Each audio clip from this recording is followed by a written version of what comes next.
இயேசுவின் நாமத்தில் நான் வாழ்த்தி வரவேற்கிறோம். கர்த்தர் தாமே உங்களோடும் உங்கள் குடும்பத்தோடு கூட இருந்து சகல தீமைகளுக்கும் விலக்கி சகல நன்மைகளாலும் நிரப்பி உங்களின் குடும்பங்களையும் பல மடங்கு கர்த்தர் ஆசீர்வதித்து பெருக பண்ணுவாராக. ஆமென், ஆமென், அல்லேலூயா. இந்த காலை ஆராதனையில் கர்த்தர் கொடுத்த வாக்கு தத்தத்தை மையமாக வைத்து தொடர்ச்சியாகவே வேதத்தை கவனிப்பதற்கு கர்த்தர் நமக்கு கிருபை பாராட்டி வருகிறார். ஆமென், ஆமென். ஏசாயா தீர்க்க தரிசன புஸ்தகம் 41ஆம் அதிகாரம் 10ஆம் வசனம். ஏசாயா தீர்க்க தரிசன புஸ்தகம் 41ஆம் அதிகாரம் 10ஆம் வசனம். நீ பயப்படாதே, நான் உன்னுடனே இருக்கிறேன், திகையாதே, நான் உன்னுடைய தேவன், நான் உன்னை பலப்படுத்தி உனக்கு சகாயம் பண்ணுவேன் என்று கர்த்தர் சொல்றார். ஆமென். அப்போ நான் உனக்கு சகாயம் பண்ணுவேன் என்ற வார்த்தையை தான் நம்ம மையமாக வச்சு தொடர்ச்சியாகவே சில மாதங்களாக கவனிப்பதற்கு கர்த்தர் நமக்கு கிருபை பாராட்டி இருக்கிறார். இனிய நமக்கு கவனிப்பதற்கு கர்த்தர் நமக்கு கிருபை பாராட்டவர் என்று நான் விசுவாசிக்கிறேன். ஆமென். இந்த வார்த்தை யாருக்கு சொல்லப்பட்ட வார்த்தை? இதுக்கு யாருக்கு சொல்லப்பட்டது? இந்த வார்த்தையை கர்த்தர் நிறைவேற்ற வேண்டுமானால் நாம் யாராக இருக்க வேண்டும் என்பதையெல்லாம் நம்ம தொடர்ச்சியாகவே நாம் கவனித்து கொண்டு வருகிறோம். ஆமென். இது யாருக்கு சொல்லப்பட்ட வார்த்தை? ஆபிரகாமின் சந்ததிக்கு சொல்லப்பட்ட வார்த்தை. அப்போ ஆபிரகாமின் சந்ததியாக நாம் இருந்தால் தான் இந்த வாக்கு தத்தம் நம்முடைய வாழ்க்கையில் என்னவா மாறும்? சுதந்திரமாய் மாறும். இந்த வாக்கு தத்தம் நம்முடைய வாழ்க்கையில் என்ன செய்யும்? அப்படியே நிறைவேறும். ஸோ நான் காதார கேட்குறோம், ஆனாலும் இந்த ஆபிரகாமின் சந்ததிக்கும் எனக்கும் எந்த விதமான சம்பந்தமே இல்லாமல் நான் வாழ்ந்து கொண்டு இருக்கிறேன் அப்படின்னு சொல்லுவோம்னா நிச்சயமாக கர்த்தருடைய சகாயம் நமக்கு என்ன செய்யாமல் போயிடும்னா கிடைக்காம போய்விடும் என்பதில் எந்த மாற்று கருத்துமே கிடையாது. ஆமென், ஆமென். அப்போ எந்த அளவுக்கு வேத வசனங்களை கர்த்தர் சொல்கிற காரியத்தை நம்ம கை கொண்டு நடக்கிறோமோ அந்த அளவுக்கு தான் தேவன் என்ன செய்ய முடியும் அப்படின்னு சொன்னால் நம்ம வார்த்தைகளை கர்த்தர் அப்படியே நிறைவேற்றி நம்மளை என்ன செய்ய முடியும்? ஆசீர்வதிக்க முடியும். பட் அந்த வார்த்தைகளை நான் கேட்குறேன், ஆனால் அந்த வார்த்தைக்கும் எனக்கும் எந்த சம்பந்தமும் இல்லை அப்படின்ற பட்சத்தில் கேட்கறது கேட்டதாக இருக்குமே ஒழிய அது நிச்சயமாக என்ன செய்யாதுன்னா வாழ்க்கையில் அப்பிரியட்சமாக அது மாறாது. ஆமென், ஆமென். டாக்டருக்கு படிக்கிறாங்க, நர்ஸுக்கு படிக்கிறாங்க, படிக்கிறத அதோட காதலை கேட்டதோடு விட்டுட்டு இன்னைக்கு அவங்களுக்கு தெரிஞ்ச மாதிரி செஞ்சால் என்ன ஆகும்? இப்போ நர்ஸுக்கு படிக்கிறாங்களா? இப்போ நாங்கள் அங்கே ட்ரைனிங் எடுக்கிறோம், கிளாஸில் சொல்லி கொடுக்குறாங்க, இப்படியெல்லாம் செய்யணும், இப்படியெல்லாம் செய்யணும்னு சொல்கிறாங்க இல்லையா? அப்படி சொல்கிறத அவங்க காதலை கேட்டுட்டு சரி அவங்க சொல்லிட்டு போகிறாங்கன்னா அப்படியே விட்டுட்டு ஸோ இவங்களுக்கு என்ன தெரியுமோ அதை இங்கே செஞ்சால் என்ன ஆகும்? ஒவ்வொரு நாளும் அடக்காரதனையாக நடந்துக்கிட்டு இருக்கோம் இல்லையா? அதுதான் இன்றைக்கி நம்முடைய வாழ்க்கையில் நடந்து கொண்டு இருக்குது. என்ன? ஸோ கேட்குறோம், பட் அது எத்தனை பேர் கை கொண்டு நடக்கிறோன்னு கேட்டால் தெரியாது இல்லையா? கை நடக்கணும் கேட்டால் தெரியாது. அப்படி கர்த்தர் ஆபிரகாம் சந்ததியில் எப்படி இருப்பாங்கன்னு தொடர்ந்து கவனித்து கடந்த வாரம் சொல்லி அமைச்சோம். கர்த்தருக்கு பயப்படுகிறவங்கள ஆபிரகாம் சந்ததி இருப்பார்கள். அப்போ கர்த்தருக்கு பயப்படுவதற்கு 2 காரியம் சொன்னோம். கர்த்தருக்கு எப்படி வரும்னு 2 காரியம் சொன்னோம். கர்த்தருக்கு பயப்படுகிற மனுஷன் எப்படி இருப்பான் என்று 2 காரியத்தை சொன்னோம் இல்லையா? எப்போ கர்த்தருக்கு பயப்படுற பயம் வரும்? கர்த்தருக்கு பயப்படுற பயம் எப்போ வரும்? ஆண்டவர் சொன்னாரு ஏசாயா 11ஆம் அதிகாரத்தில் முதல் 2 வசனம் பார்த்தா அபிஷேகம் நம்ம மீது ஊற்றப்படும் போதுதான் கர்த்தருக்கு பயப்படுற பயம் நமக்குள்ளாக உண்டாகும். 2வது சொன்னாரு, தாவீது சொல்றா தன் மகன் சாலமோனுக்கு சொன்னாரு, என் வார்த்தைகளை நீ கேட்கும் போதுதான் கர்த்தருக்கு பயப்படுகிறது இன்னது என்று உனக்கு என்ன செய்ய முடியும்? நீ அறிந்து கொள்ள முடியும் என்று சொல்லி. அப்ப தேவ வார்த்தையை கேட்பதும் பரிசுத்தமின் அபிஷேகத்தை பெறுவதும் தான் ஒரு தேவ பயத்தை என்ன செய்ய நமக்குள்ளாக உண்டாக்கும். இது 2ம் இல்லைன்னா அந்த நபரிடத்துல என்ன இருக்காது? தேவ பயம் இருக்காது. அப்ப தேவ பயம் எனக்குள் இருப்பதற்கு 2 அடையாளத்தை சொன்னேன். 1, யார் சொல்றத செய்ய கூடாதோ அவங்க சொல்றத செய்ய கூடாது. பட் யார் சொல்றத செய்ய வேண்டுமோ அவங்க சொல்றத செய்ய வேண்டும். இது 2 தான் தேவ பயத்துக்குரிய அடையாளம் என்று சொல்லி 2 பேருடைய வாழ்க்கையும் சுட்டி காட்டும். 1 மருத்துவச்சிங்க பார்த்தாங்க, அவங்க தேவனுக்கு பயந்ததினால் பார்வோன் தனக்கு சொன்ன காரியத்தை அவர்கள் செய்யாமல் விட்டு விட்டார்கள் அப்படின்னு பார்க்கிறோம். ஆபிரகாமை பார்க்கிறோம், கர்த்தர் ஆபிரகாமுக்கு பயப்படுகிறதுனாலே ஆண்டவர் சொன்னதை செய்யாமல் விடவில்லை என்று பார்க்கிறோம். எந்த காரியம் வந்தாலும் சரி எனக்கு சொல்ல வேண்டியவங்களை சொல்லுவாங்கன்னா அதை ஒரு நாள் என்ன செய்ய முடியாது? செய்யாம இருக்கவே முடியாது. யாரால அப்படின்னு கேட்டா தேவனுக்கு பயப்படுகிறவர்களான. தேவனுக்கு பயப்படுறாங்க. அப்ப தேவ பயம் என்ன ஆகும்? எப்ப சொன்னாங்க நம்ம என்ன செஞ்சிடணும் அப்படி செய்யணும், நம்ம பிரச்சனை ஏதாவது நமக்கு எதுக்கு சிக்கல். அப்ப அந்த பயம் இருந்தா என்ன செய்ய வச்சிடும்? அவங்கள செய்ய வச்சிடும் இல்லையா? அதே தேவ பயம் வந்தா அவங்க சொன்னா என்ன செய்யக்கூடாது, இதை செய்யக்கூடாது என்பதையும் செய்யாமலும் தவிர்க்கும். இது ரெண்டும் இந்த கடந்த வாரங்களிலே கடந்த ஒரு 7 நாள்ல எவ்வளவு பேர் நடைமுறைப்படுத்தினதாக உங்களுக்கு ஞாபகம் இருக்குது? இது தேவ பயம். யார் சொல்றதை செய்யக்கூடாதோ அவங்க சொல்றதை செய்யவே கூடாது, யார் சொல்றதை செய்ய வேணுமோ செய்யாமல் விடவே. இது ரெண்டுல எத்தனை பேர் இதை ரெண்டு அப்படியே நீங்க ஃபாலோ பண்ணதாக உங்களுக்கு ஞாபகம் இருக்கு? பட் எனக்கு வேண்டாம், பட் உங்களுக்கு யாருக்கு? உங்களுக்கு நான் எனக்குள்ள தேவ பயம் இருக்குது என்பதை நீங்க எப்படி உறுதிப்படுத்திக்க முடியும்? பட் இவங்க சொன்னாங்க, இவங்க சொல்லக்கூடாத நபர்கள், பார்வன் சொல்லக்கூடாத நபர், அவன் சொல்றதை நாம் என்ன செய்ய முடியாது, நான் செய்ய முடியாது. பட் இவங்க யாரு? தேவனுடைய ஜனம். இவங்க சொல்றதை என்ன செஞ்சு ஆகணும், செஞ்சே ஆகணும் அப்படின்ற அந்த நிர்பந்தத்துக்காவது இல்லை கடமைக்கோ இல்லை கட்டளைக்கோ இல்லை எனிபடி ஏதோ ஒரு விதத்துல அந்த தேவ பயம் என்ன செய்ய வைக்கிறது அப்படின்ற நடைமுறைகள் உங்க வாழ்க்கையில இருக்குமானால் உங்களுக்கு நான் துதிக்கிறேன். கர்த்தர் ஆசீர்வதிக்கட்டும். ஆமே. ஆனா அப்படி இல்லை, நான் எத்தனை பாடங்களை கேட்டாலும் பட் எனக்கு என்ன தோணுதோ அதை நான் என்ன செய்யறேன், நான் செய்யறேன். எனக்கு தோணுச்சுன்னா நான் செய்வேன், எனக்கு தோணலாம் என்ன செய்ய மாட்டேன், நான் செய்ய மாட்டேன். அது பிசாசு தடுக்கிறதாலும் எனக்கு பிரச்சனை இல்லை, இல்லை தேவன் செய்ய வைக்கிறதாலும் எனக்கு பிரச்சனை இல்லை, தேவன் செய்ய வைக்கிறதாலும் எனக்கு பிரச்சனை இல்லை, எனக்கு பிசாசு செய்ய வைக்கிறதாலும் பிரச்சனை இல்லை. ஏதோ ஒன்று நான் சொல்றது என்ன பண்ணிடுவேன், எனக்கு தோணுச்சுன்னா நான் செஞ்சிருவேன். கர்த்தரே செய்ய வேணான்னு சொன்னாலும் சரி, இல்லை பிசாசு என்ன செய்ய வேணான்னு சொன்னாலும் சரி, நான் செய்யாம விட்டுடுவேன். அதெல்லாம் நிதானித்து பார்க்கக்கூடிய அளவுக்கு எங்களுக்கு நேரங்கள் இல்லை, காலங்கள் இல்லை, சூழ்நிலைகள் இல்லை என்று சொல்லுவனால் உனக்காக பரிதவிக்கிறத தவிர எனக்கு வேற வழியே இல்லை என்பதையும் நான் தெரிவித்துக் கொள்கிறேன். ஆமே ஆமே ஆமே. ஒரு வசந்த செய்தி அல்ல, எரேமியா 5ஆம் அதிகாரம் 24, 25 நீங்க வாசிச்சீங்கன்னா, எரேமியா தீர்க்க தரிசன புஸ்தகம் 5ஆம் அதிகாரம் 24, 25 வசனத்தை வாசிப்பீர்களானால், அந்தந்த பருவத்திலே எங்களுக்கு மழையையும் முன்மாரியையும் பின்மாரியும் கொடுத்து அறுப்புக்கு நியமித்த வாரங்களை எங்களுக்கு தற்காக்கிற எங்கள் தேவனாகிய கர்த்தருக்கு பயந்திருப்போம் சொல்லுகிறது இல்லை. உங்கள் அக்கிரமங்கள் இவைகளை விலக்கி உங்கள் பாவங்கள் உங்களுக்கு நன்மையை எல்லாம் சேர்ந்து வச்சு அந்த கடைசி வார்த்தை கொஞ்சம் எல்லாம் சேர்ந்து சொல்லாமா? அந்த உங்கள் இடத்துல எங்கள் போட்டு வாசிக்கலாமா? எங்கள் பாவங்கள் எங்களுக்கு நன்மையை வரவொட்டாது இருக்கு. அப்ப ஏன் நன்மைகள் வரல? என்னுடைய பாவங்கள். ஏன் பாவம் என்ன செய்யாது? எனக்கு தேவ சமூகத்துல நன்மையை வராம அது என்ன செஞ்சிடும்? தடுத்துரும். என்னுடைய பாவம் கர்த்தரே கொடுக்க நினைச்சாலும், கர்த்தரே ஆஸ்வதிக்க நினைச்சாலும், கர்த்தரே உயர்த்த நினைச்சாலும் என்னுடைய பாவம் தேவ சமூகத்திலிருந்து, ஏன்னா யாக்கோபு சொல்றார், நன்மையான எந்த ஈவும் பூரணமான எந்த வரமும் பரத்திலிருந்து ஜோதிகளின் பிதாவிடத்தை உண்டாகி அது நம்மளுக்கு என்ன செய்கிறது? இறங்கி வருகிறது என்று யாக்கோபு நிருபக்காரன் சொல்றதை நம்ம பார்க்க முடியும் இல்லையா? அப்ப நன்மையான எல்லா காரியமும் எங்கிருந்தா வரணும்? தேவனிடத்துல தான் நமக்கு வரணும் இல்லையா? அந்த தேவனிடத்துல வரக்கூடிய நன்மையை எது தடுத்துடும்? என்னுடைய பாவம் அந்த நன்மையை எனக்கு வரவொட்டாம, எனக்கு கிடைக்க ஒட்டாம அந்த நன்மை என்ன செஞ்சிடும்? அது தடுத்துரும் என்பதை எரேமியா தீர்க்கதரிசி சொல்லுகிறார். அப்ப எதையெல்லாம் நான் தவிர்க்கணும்? எது பாவம்?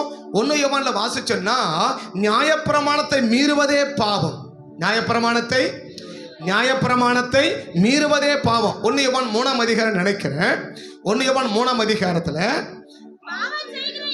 பாவம் செய்கிற எவனோ நியாயப்பிரமாணத்தை மீறுகிறான்.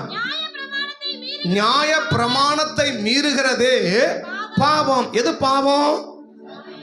தேவனுடைய வார்த்தையும் வசனத்தையும் மீறுவதே எனக்கு பாவம். இன்னொரு பிள்ளை சொல்லப்போனா, எனக்கு சொல்லப்பட்ட வார்த்தைகளையும் வசனங்களையும் நான் அப்படியே கை கொள்ளாம அதை மீறுவது எனது பாவம் என்று சொல்லி எரேமியா சொல்றாரு, யாக்கோபன் சொல்றாரு, யோவான் சொல்றாரு. ஆமே.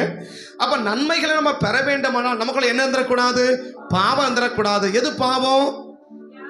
நியாயப்பிரமாணத்தை தெரிஞ்சும் தெரியாம செய்வது பாவம் அல்ல. நியாயப்பிரமாணத்தை தெரியாமல் செய்வது பாவம் அல்ல. எனக்கு தெரிஞ்சும் அந்த நியாயப்பிரமாணத்தை நான் மீறுவேனால் அது பாவம். அந்த பாவம் என்ன செய்யும்? எனக்கு தேவனிடத்திலிருந்து வரக்கூடிய நன்மையை தடுத்துரும்.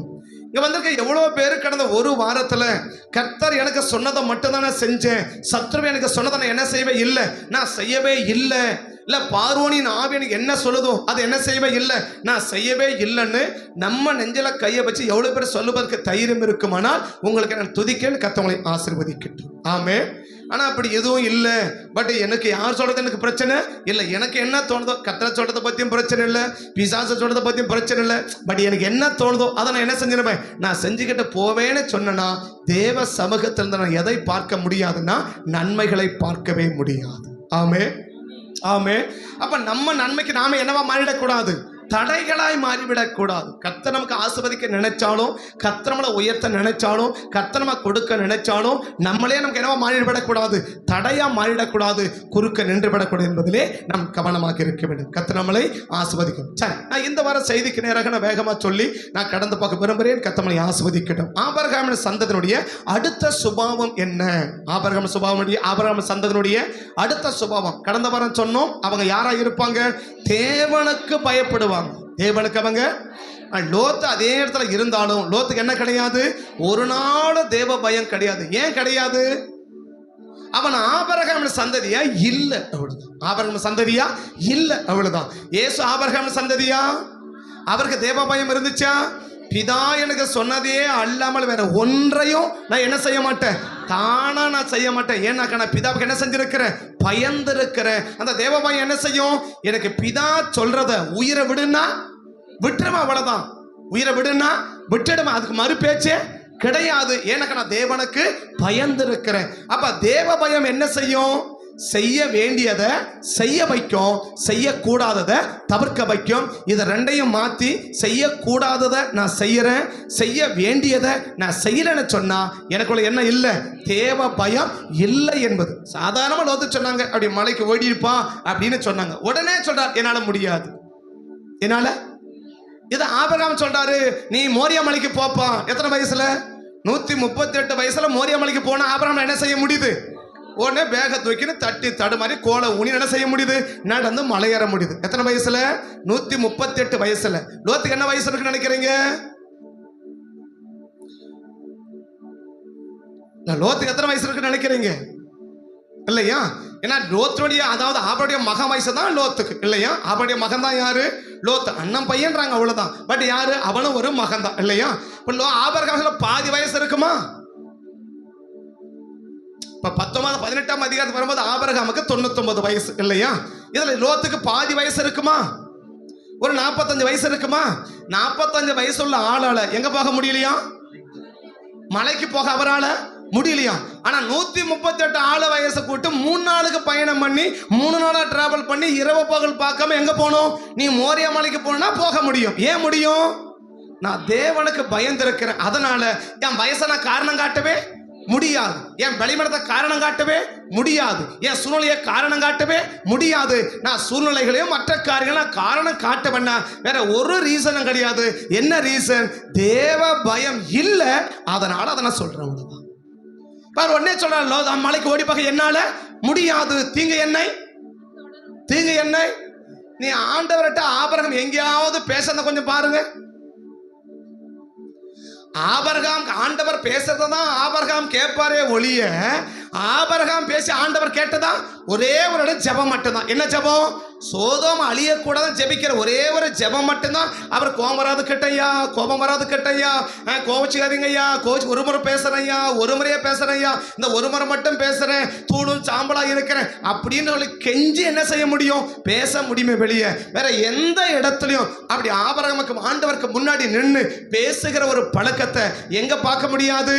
ஆபிரகாமுடைய வாழ்க்கையில பார்க்க முடியாது. ஆனா லோத்துடைய வாழ்க்கையில பாருங்க, என்னால முடியாது, என்னால முடியாது, அப்படியே ஸ்ட்ரைட்டா சொல்ல முடியும் அவரால். ஏன்னாக்க அவர் ஆபிரகாம் சந்ததியா இல்ல.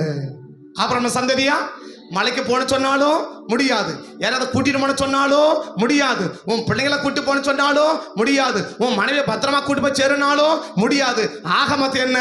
முடியாது முடியாது முடியாது முடியாது. இன்னைக்கு அவளை சொன்னா முடியல முடியல முடியல முடியல முடியல முடியல இல்லையா? அதான் உழுதுகிட்டே இருக்குது. ஏன்? நீ தானே சொல்ற முடியல முடியல முடியல. அது என்ன ஆகிட்டே இருக்கு? அது விழுந்துகிட்டே இருக்கு. சரி, நீ சொல்லிட்ட, அது அப்படி என்ன செய்யணும்? நிறைவேறினா அது விழுந்துகிட்டே இருக்கு. வேற என்ன செய்ய? வேற ஒன்றும் செய்ய முடியாது. அப்ப யார் தான் தேவனுக்கு பயந்திருக்க முடியும்? ஆபிரகாமின் சந்ததியா இருந்தா அவ எந்த வயசா இருந்தாலும் தள்ளாத வயசுல கூட அவன் எப்படிதான் வாழ முடியும்? தேவனுக்கு பயந்துதான் வாழ முடியுமே ஒழிய அந்த தேவ பயம் இல்லாம என்ன செய்ய முடியாது? அவரால் வாழவே முடியாது. அவரால் வாழவே முடியாது. எத்தனை வயசு ஆயிருந்தாலும் சரி, எத்தனை காலங்கள் ஆனாலும் சரி, 3 நாள் டிராவல் பண்ணணும், ஓகே. மலை ஏறணும், ஓகே. கழுத மலைக்கு ஏறி உட்காந்தா கழுத கொண்டு விட போகுது இல்லையா? கழுத மேல ஏறி உட்காந்து கழுத என்ன செய்ய போகுது? கொண்டு விட போகுது. ஆனா என்ன செய்ய விரும்பல? கழுது மல்ல, தான் மட்டும் இல்ல, தம் பையனை என்ன செய்ய முடியும்? அப்படிப்பட்ட வளர்ப்புக்கு நேராக வளர்க்க முடியும். ஏன்னாக்க இது ஆபிரகாமின் சந்ததி. என்ன செஞ்சுதான் ஆகும்? தேவனுக்கு பயந்துதான் வாழ முடியும். அப்ப தேவனுக்கு பயம் எப்படியெல்லாம் இருக்கும், எப்படியெல்லாம் கர்த்தர் பார்ப்பதற்கும் வாய்ப்பு இருக்கு என்று சொல்லி கடந்த வாரத்தில் உங்களுக்கு விலாபரியா பேசணும். கர்த்தரோடு கூட இடைப்பட்டா. ஆனா இடைப்பட்டதோடு கூட எவ்வளவு பேர் அதுக்கு பயந்து நடந்தோம் என்பதுதான் வருத்தத்துக்குரிய காரியம். இதுதான் வருத்தம். எவ்வளவு தூரம் பேசியும் ஒரு ஆபிரகாம் சந்ததிக்கு தான் சகாயம் பண்ணவான்னு தெரிஞ்சும், ஆபிரகாம் சந்ததியா இருந்தா தேவனுக்கு பயந்துதான் வாழ முடியும்னு தெரிஞ்சும் அந்த தேவ பயம் இல்லாம வாழ்வதுதான் எது அப்படின்னா வருத்தத்துக்குரிய காரியம், வேதனைக்குரிய காரியம். ஆனா தேவ பயத்தோடு நீங்க வாழ்ந்துருப்பேன்னா கர்த்தர் ஒருவேளை இப்படி கேட்டா என்ன செய்ய, இப்படி பார்த்துட்டா என்ன செய்ய, இப்படி சொல்லிட்டா என்ன செய்ய, அதுக்கு மாறானமா செயல்படலாமே என்றெல்லாம் சொல்லி அந்த தேவ பயத்தோடு கூட ஒவ்வொரு ஸ்டெப்லையும் கர்த்தர் பார்க்கிறார், கர்த்தர் பார்க்கிறார், கர்த்தர் கவனிக்கிறார். கர்த்தர் கேட்டா என்ன செய்ய, கர்த்தர் கேட்டா என்ன பண்ண, கர்த்தர் பார்த்துட்டா என்ன செய்ய அப்படின்னு சொல்லி தேவன் பார்த்துட்டா தேவன் தேவன் தேவன் தேவன் அப்படின்னு சொல்லி அந்த தேவ பயத்தோடே வாழ்ந்திருந்தா நாம் நிச்சயமா யாரா இருக்குமோ? ஆபிரகாம் சந்ததி இருக்கும். இப்படி யாரால தான் வாழ முடியும்? ஆபிரகாமின் சந்ததியால தான் வாழ முடியும். வேற யாரும் என்ன செய்ய முடியாது? வாழ முடியாது என்பதை நான் கடந்த வாரம் சொன்னேன். இந்த வாரம் ஆபிரகாமின் சந்ததியுடைய அடுத்த சுபாவம் என்ன? நெகேமியாவின் புஸ்தகம் 9ஆம் அதிகாரம் 7-8 வசனத்தை வாசிக்கலாம். நெகேமியாவின் புஸ்தகம் 9ஆம் அதிகாரம் 7வது வசனத்தையும் 8வது வசனத்தையும் வாசிக்கலாம். ஆபிரகாமை தெரிந்து கொண்டு நெகேமியா சொல்றார், ஆபிரகாமை தெரிந்து கொண்டு அவனை ஊர் என்னும் கல்தேரிய பட்டணத்தில் இருந்து புறப்பட பண்ணி அவருக்கு ஆபிரகாம் என்று பெயரிட்ட தேவனாகிய கர்த்தர் நீர் அவன் இருதயத்தை உமக்கு முன்பாக உண்மை உள்ளவர்களாக கண்டு. என்ன கண்டு? அப்ப ஆபிரகாம் அடுத்த சுபாவம் என்ன? ஆபிரகாம் சந்ததி எப்படி இருக்கும் அப்படின்னா உண்மை உள்ளவர்களாக இருக்க வேண்டும். என்ன இருக்கணும்? உண்மை. ஒரு தேவனுடைய பிள்ளைகளுக்கு மிக மிக மிக அவசியமானது எது அப்படின்னா உண்மை. ஞானிய கேட்டா சொல்லுவார், கொஞ்சத்தில் உண்மையா இருந்தா போதும்பா.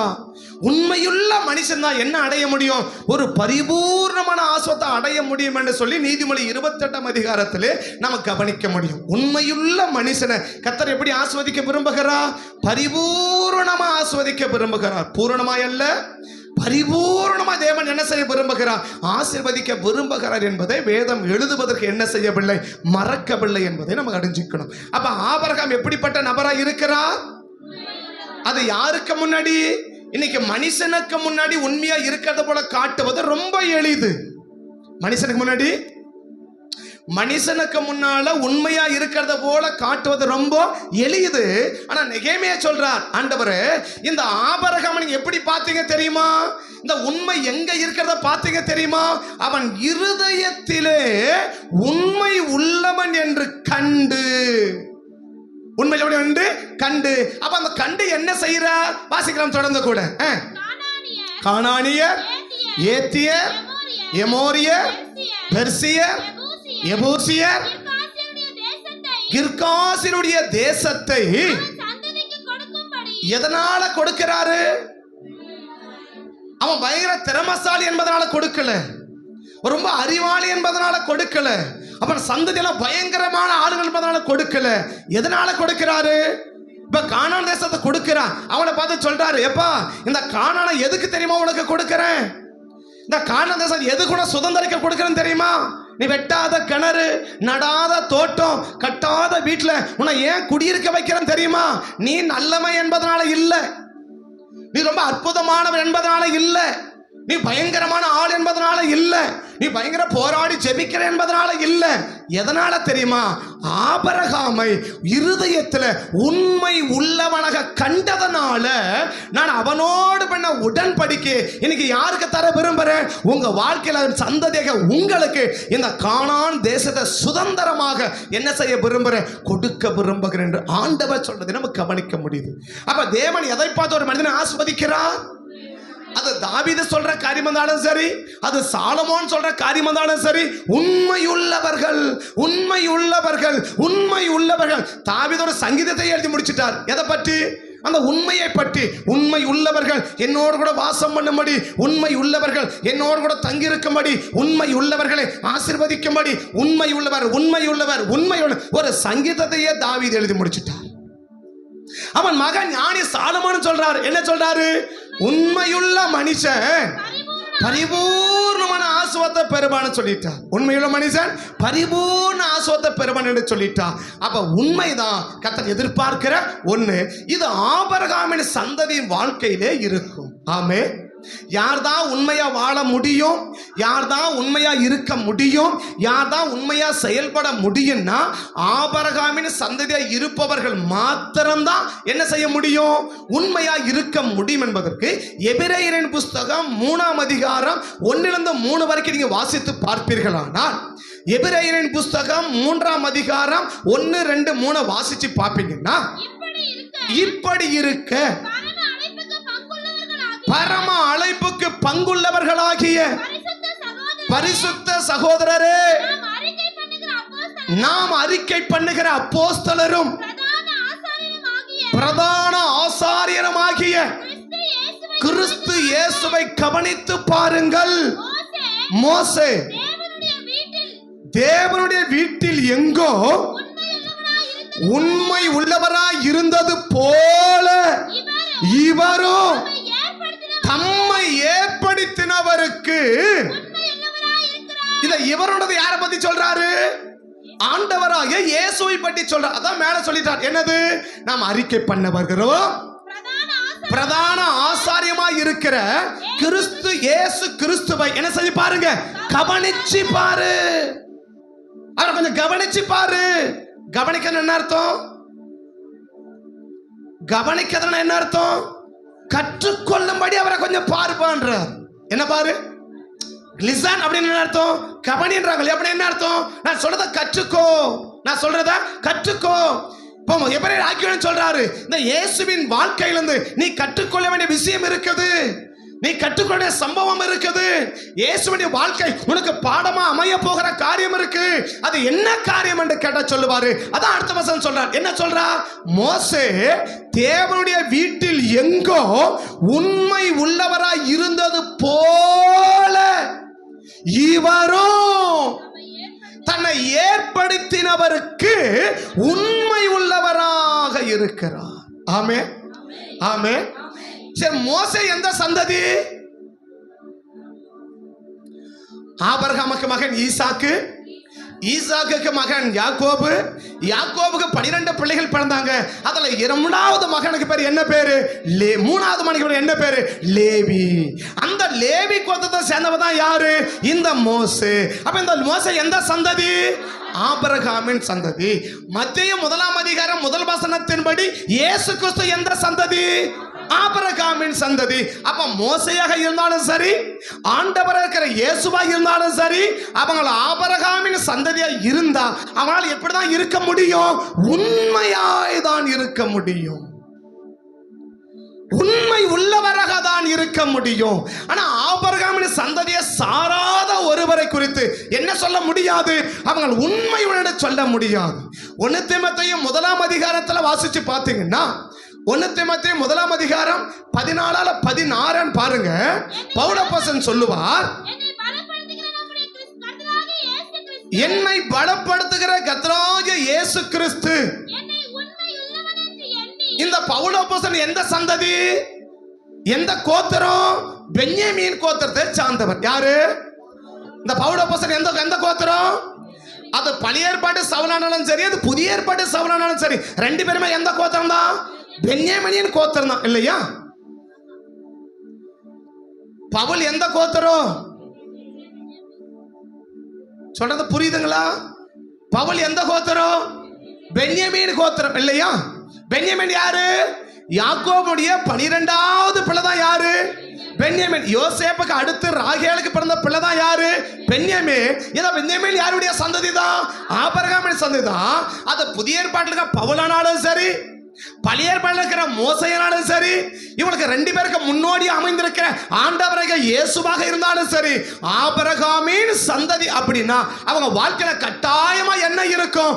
உண்மை இருக்கும். இன்னைக்கு எவ்வளவு பேரு உண்மை, நமக்கு உண்மையா நம்ம இருக்கிறத எவ்வளவு பேர் உரைக்க முடியும்? எங்களோட உண்மை இருக்குது. நான் எதை செஞ்சாலும் சரி, நான் எப்படி செய்யறேன்? மற்றவங்க பார்க்கிறாங்களோ பார்க்கலையோ, மற்றவங்க தெரியுமோ தெரியாதோ, என்ன யார் பார்க்கிறா? என்ன தேவன் பார்க்கிறார் என்ற அந்த உண்மையோடு கூட இன்னைக்கு செயல்பாடுகள் இருப்பீர்கள். ஆனால் உங்களுக்கு நான் துதிக்கிறேன், கர்த்தர் உங்களை ஆசீர்வதிக்கட்டும். ஆனா அப்படிப்பட்ட உண்மை இன்னைக்கு இருக்கிறதா? அப்ப எல்லா இடங்களிலும் உண்மையாய் நான் செயல்பட்டான எந்த சந்ததி? ஆபிரகாமின் சந்ததி. அவர்களாலதான் உண்மையாய் நடக்க முடியும். யாரால?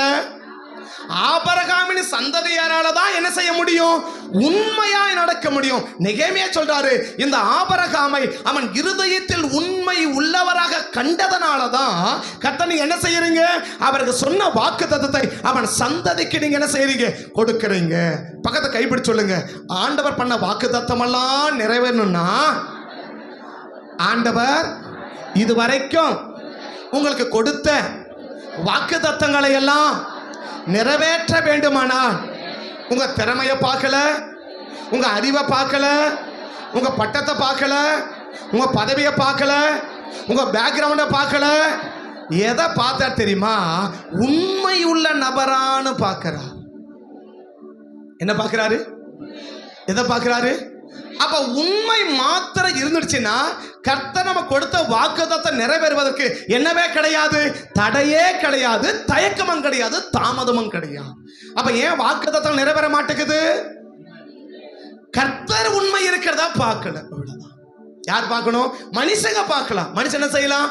மனுஷனுக்கு முன்னால நம்ம உண்மையை இருக்கிறத போல காட்டலாம், உண்மையை இருக்கிறதோட மனுஷர்களும் சொல்லலாம். ஆனா நெகேமியா மனுஷர்கள் சொல்லல, அவன் தேவனுக்கு முன்பாக இருதயத்திலே உண்மையுள்ளவன் சொல்றான். ஆமே, தேவனுக்கு முன்னால, தேவனுக்கு முன்னால ஏன் இருதயத்துல சொல்றாரு?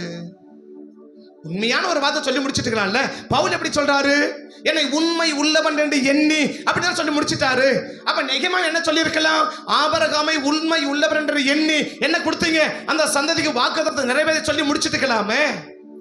ஆனா நெகேமியா என்ன சொல்றாரு? அவன் இருதயத்தை, ஏன்னா இருதயத்துல உள்ளதான் வெளியில வரும், இல்லையா? இருதயத்தின் நிறைவு வாய் பேசும், இல்லையா? அப்ப இருதயத்துல என்ன இருக்குதோ அதுதான் எல்லா இடத்துலயும் என்ன செய்யும்? ஒருவேளை நம்ம உண்மையா இருக்கிறத போல காட்ட நினைச்சாலும் அந்த இருதயத்தில் உள்ளதே நம்மளை ஈஸியா காட்டி கொடுத்துரும். என்ன இல்லைன்னு, உண்மை இல்லைன்றத அந்த இருதயத்தில் இருக்கிற செயல்பாடுகள் என்ன செஞ்சிடும்? காட்டி கொடுத்துரும். ஆமே, நம்ம எவ்வளவுதான் உண்மையா இருக்க ட்ரை பண்ணாலும், உண்மையா இருக்கிறது போல காட்டினாலும் மற்றவன் என்ன செஞ்சிடக்கூடாது? கண்டுபிடிச்சிடக்கூடாது, மற்றவன் கண்டுபிடிச்சிடக்கூடாது, மற்றவன் கண்டுபிடிச்சிடக்கூடாது அப்படின்னு நினைச்சு நம்ம என்னதான் நம்ம ட்ரை பண்ணாலும் உள்ள இருக்கிறது கட்டாயமா என்ன செஞ்சிடும்? ஒரு நாளைக்கு வெளியே வந்துடும். அதுதான் பாட்டி அப்ப சொன்னா, கத்திரிக்காய் முத்தனா கடத்தெருவுக்கு வந்தே தீரும். கத்திரிக்காய் முத்தனா அது முத்தா, அந்த கத்திரிக்காய் பேட்ட அந்த தரத்துக்கு வராத வரைக்கும் தான் இலைக்கு மத்தியில மறைஞ்சு கிடக்கும், இல்லையா? அந்த கத்திரிக்காய் தரத்துக்கு வராத வரை என்ன செய்யும்? அந்த இலைக்கு மத்தியில, செடிக்கு மத்தியில, புல்லுக்கு மத்தியில அப்படி மறைஞ்சு கிடக்கும். ஆனா ஒரு நாளைக்கு அதை தேரும் போது அது எங்க தான் வந்தாகணும்? அது கடத்தெருவுக்கு வந்தே தீரும். ஆமென். அப்ப நம்ம புரிஞ்சுக்கணும், நம்ம என்னதான் மறைக்க ட்ரை பண்ணாலும், நம்ம என்னதான் மாய்மாலம் பண்ண ட்ரை பண்ணாலும், ஒரு நாளைக்கு கட்டாயம் என்ன செஞ்சிடும், அது வெளியே வந்துடும். அப்ப நமக்கு புரிஞ்சுக்கணும், யார் என்ன பார்க்கறாங்களோ பார்க்கலையோ, என் இருதயம் கர்த்தருக்கு முன்னால என்னவா இருக்கணும், உண்மையா இருக்கணும் என்ற அந்த மனப்பக்குவத்தோட கூட இன்னைக்கு செயல்படுவோமானால் கர்த்தர் நமக்கு சகாயம் பண்ணுவதற்கு எளிதான காரியம். அந்த நபர்களுக்கு தான் தேவன் என்ன செய்ய விரும்புகிறார்னா, சகாயம் பண்ண கர்த்தர் விரும்புகிறார். ஆமென், ஆமென். அப்ப தேவன் என்ன எதிர்பார்க்கிறார் நம்மகிட்ட? அது மோசையா இருந்தாலும் சரி, அது பவுலப்போஸ்தலனா இருந்தாலும் சரி, அது ஆண்டவராகிய இயேசுவாக இருந்தாலுமே சரி, இல்லையா? பவுல் என்ன ஸ்டேட்மெண்ட் சொல்றாரு? என் திறமையை பார்த்து நான் பயங்கரமா படிச்சிருக்கேன்ல, இந்த படிப்பை பார்த்து என்ன செய்யல, ஆண்டவனை ஆஸ்வதிக்கல என்றார். அப்படித்தானா? படிச்சு பைத்தியக்காரனானவர் யாரு?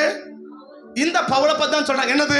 பவுலே, நீ அதிகமா படிச்சதால என்ன செய்யற, நீ பிதற்றப்பா, உனக்கு மென்டல் ஆயிட்டுப்பா, நீ படிச்சு படிச்சு படிச்சு என்ன ஆயிட்ட, நீ மென்டல் ஆயிட்ட, அந்த மென்டல்ல நீ பேசுறப்பான்றா, இல்லையா? ஆமாவா?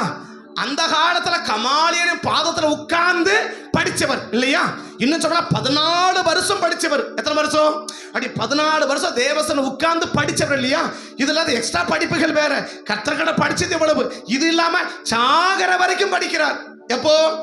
2 தீமோத்தேயு 4ஆம் அதிகாரத்துல, தியாகத்தை விட்டு என் உயிர் பிரிய காலம் வந்துச்சுப்பா, நான் கார்ப்பு வசமா விட்டு வச்சேன் அந்த தோல் சுருளையும் குறிப்பா புஸ்தகத்தையும் நீ என்ன செய்யாம என்ன வந்துடாத, எடுத்துட்டு வராம வந்துடாதப்பா, நீ வரும்போது மாறி காலத்துக்கு முன்னால என்ன சந்திக்க சீக்கிரமா வந்துடு. அப்படி வரும்போது யாருக்கெல்லாம் ஸ்வீட் வாண்டான்னு கேட்கல, 2 சிக்கன் பிரியாணி வாங்கினான்னு கேட்கல, ரொம்ப வயசாகி போச்சுப்பா ஒரு சால்வியை கொண்டு வான்னு கேட்கல, புது ட்ரெஸ்ஸை கொண்டு வான்னு கேட்கல. என்ன கேட்கிறாரு? நீ வரும்போது புஸ்தகத்தை சொல்லல, புஸ்தகங்களையும் விசேஷமா தோல் சுருள்களையும் நீ வருகிற போது என்ன செய்ய, எடுத்துக்க, மறக்காம எடுத்துட்டு வாப்பா. எந்த வயசுல? எந்த வயசுல? 10வது வருஷம் 11வது வருஷம் பார்க்கும்போது என் தியாகத்தை விட்டு பிரியும் காலம் வந்தது, நல்ல போராட்டத்தை போராடினேன், ஓட்டத்தை முடித்தேன், விசுவாசத்தை காத்துக்கொண்டேன், இது முதல் நீதியின் கிரீடம் எனக்காக. அப்ப உயிரை உடலை விட்டு உயிர் பிரிகிற நேரத்துல கூட என்ன படிக்கிறேன்? படிக்கிறேன். எதை படிக்கிறேன்? கல்கனிய குமுதத்தையும் படிக்கல, நியூஸ் பேப்பரை வரிவிடாம படிக்கல. எதை படிக்கிறேன்? பிலிப்பியருக்கு அதே பவுல் சொல்லுவாரு, பிலிப்பியர் 3:10 படிச்சீங்கன்னா அதே பவுல் பிலிப்பியருக்கு சொல்லுவாரு. அங்க என்ன சொல்றாரு? பிலிப்பியர் 3ஆம் அதிகாரம் 10ஆம் வசனம் படிச்சீங்கன்னா அங்க பவுல் சொல்றாரு பாருங்க, இப்படி நான் அவரையும் அவருடைய உயிர்த்தெழுதலின் வல்லமையையும் அவருடைய பாடுகளின் ஐக்கியத்தையும் அறிகிறதற்கு அவருடைய மரணத்துக்குள்ளாக எப்படியாகிலும் தகுதியாக படிக்க அவருக்காக எல்லாவற்றையும். எதுக்காக நஷ்டம் விட்டாரோ? அவரை அறிகிற அறிவின் மேன்மைக்காக. எதை அறிய காட்டாக சொல்ற பாருங்க. எதை அறிய? கிறிஸ்து இயேசுவை அறிகிற அறிவின் மேன்மைக்காக. இல்ல, அது முடிக்கிற வசனம் ஆகிலும், அதுக்கு முடிக்கிற வசனம் இப்படி இருக்கு. 10ஆம் வசனம் முதல் பகுதி, இப்படி நான் அவரையும் அவருடைய உயிர்த்தெழுதலின் வல்லமையையும் அவருடைய பாடுகளின் ஐக்கியத்தையும் அறிகிறதற்கு. எதனா அறியணும்? எதுக்கு நான் தோல் சொல்லிட்டு சொல்றேன்? நான் ஏற்கனவே சொன்னேன் இல்லையா, சிட்டி ஸ்டட் அப்படின்ற ஒரு தேவ மனிதர், சிட்டி ஸ்டட், இங்கிலாந்து அணியோட கிரிக்கெட்டினுடைய கேப்டன். அவர் கடைசி நாள் முடிக்கும் போது அவர் மருமகளோடு கூட தங்கி இருக்கிறார். இந்த வேதத்தை புரட்டிக்கிட்டு இருக்கார். நைட்ல உட்கார்ந்து அப்படியே வசந்த புரட்டுறார். மருமக கேட்கிறாரா, நான் என்ன தேடுறீங்க, நான் உனக்கு ஏதாவது ஹெல்ப் பண்ணட்டுமா, நான் உனக்கு ஏதாவது உதவி செய்யட்டுமா அப்படின்னு மருமக மாமனாரை பார்த்து கேட்கும்போது சிட்டி ஸ்டட் சொல்றான். என்ன சொல்றார்? இந்த வேதத்துல நான் எந்த வசனத்துக்காவது கீழ்ப்படியாம இருக்கிறேனா என்று நான் என்ன செஞ்சு இருக்கிறேன், நான் தேடி பார்க்கிறேன். என்ன பார்க்கிறாரா?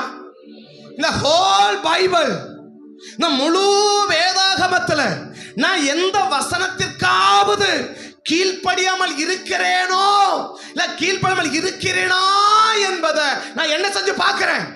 லைட் வெளிச்சம் கிடையாது. ஒரு சாதாரண அந்த அந்த மன்னனுடைய விளக்கு வெளிச்சத்துல ஒரு அந்த மூங்கில் பட்டிகளை உட்கார்ந்து படிக்க, மூங்கில பெட்டாக மாற்றி அந்த மூங்கில பிளந்து நீ கிராமத்தில் படிக்கலாம் அதை பார்க்கலாம். அப்படி மேல பட்டாக படிச்சு அதுக்கு மேல உட்காந்து அதோட பட்டிகாம் பேலஸ் அப்படின்னு எழுதி போட்டுட்டு அவர் உட்காந்து பார்க்க அப்படி லைட் வெளிச்சம் அந்த விளக்கு வெளிச்சத்துல எதை தேடுறாராம்? இந்த வேதாகமத்துல நான் எதுக்காவது கீழ்ப்படியாமல் போகாம இருக்கிறேனா, நான் அத்தனை வசனத்துக்கு கீழ்ப்படிஞ்சிருக்கிறேனா, அத்தனை வார்த்தைகளுக்கு கீழ்ப்படிஞ்சிருக்கிறேனா என்று சொல்லி அந்த பவுலா அந்த சிட்டி ஸ்டட் அப்படி தேடி பார்க்கிறது சரித்திரங்கள் எழுதுவதற்கு மறக்கவில்லை. என் கண்பான தேவனுடைய பிள்ளைகளே, இன்னைக்கு எவ்வளோ பேர் தான் செய்கிற காரியம் தேவனுக்கு முன்பாக என் இருதயத்தில் நான் உண்மையா இருக்க விரும்புகிறேன். நான் எந்த காரியம் செஞ்சாலும் சரி அதை எப்படி தான் செய்கிறேன்? உண்மையான செய்கிறேன், உண்மையான இருக்க விரும்புகிறேன். அந்த உண்மை உள்ள மனதோட கூட இன்னைக்கு எவ்வளோ பேர் எத்தனை காரியத்தை செய்வதற்கு ஆயத்தமாக இருக்கிறோம். இது யாரால தான் செய்ய முடியும் என்று சொன்னால் ஆபிரகாமின் சந்ததியால் மட்டும்தான் என்ன செய்ய முடியும்? அந்த உண்மை உள்ளதாக இருக்க முடியும் என்பதை நாம் அறிந்து கொள்ள வேண்டும். ஆமென், ஆமென். உண்மை என்பது பிறனுடன் உண்மையை பேசுவது மட்டும் உண்மை அல்ல, உள்ளத்தை திறந்து பேசுவது உண்மை. இப்ப நம்ம உண்மை நினைச்சிருப்போம், 10 ரூபாய் கொடுக்கிறோம், தம்பி ஒரு பொருள் வாங்கிட்டு வந்து கொடுக்கிறோம், 7 ரூபாய் அந்த பொருள், அந்த 7 ரூபாய் செலவு போக மீதி 3 ரூபாய் கொண்டு கையில கொடுத்து, ஐயா நீங்க 10 ரூபாய் கொடுத்தீங்க, இந்த பொருள் எவ்வளவு?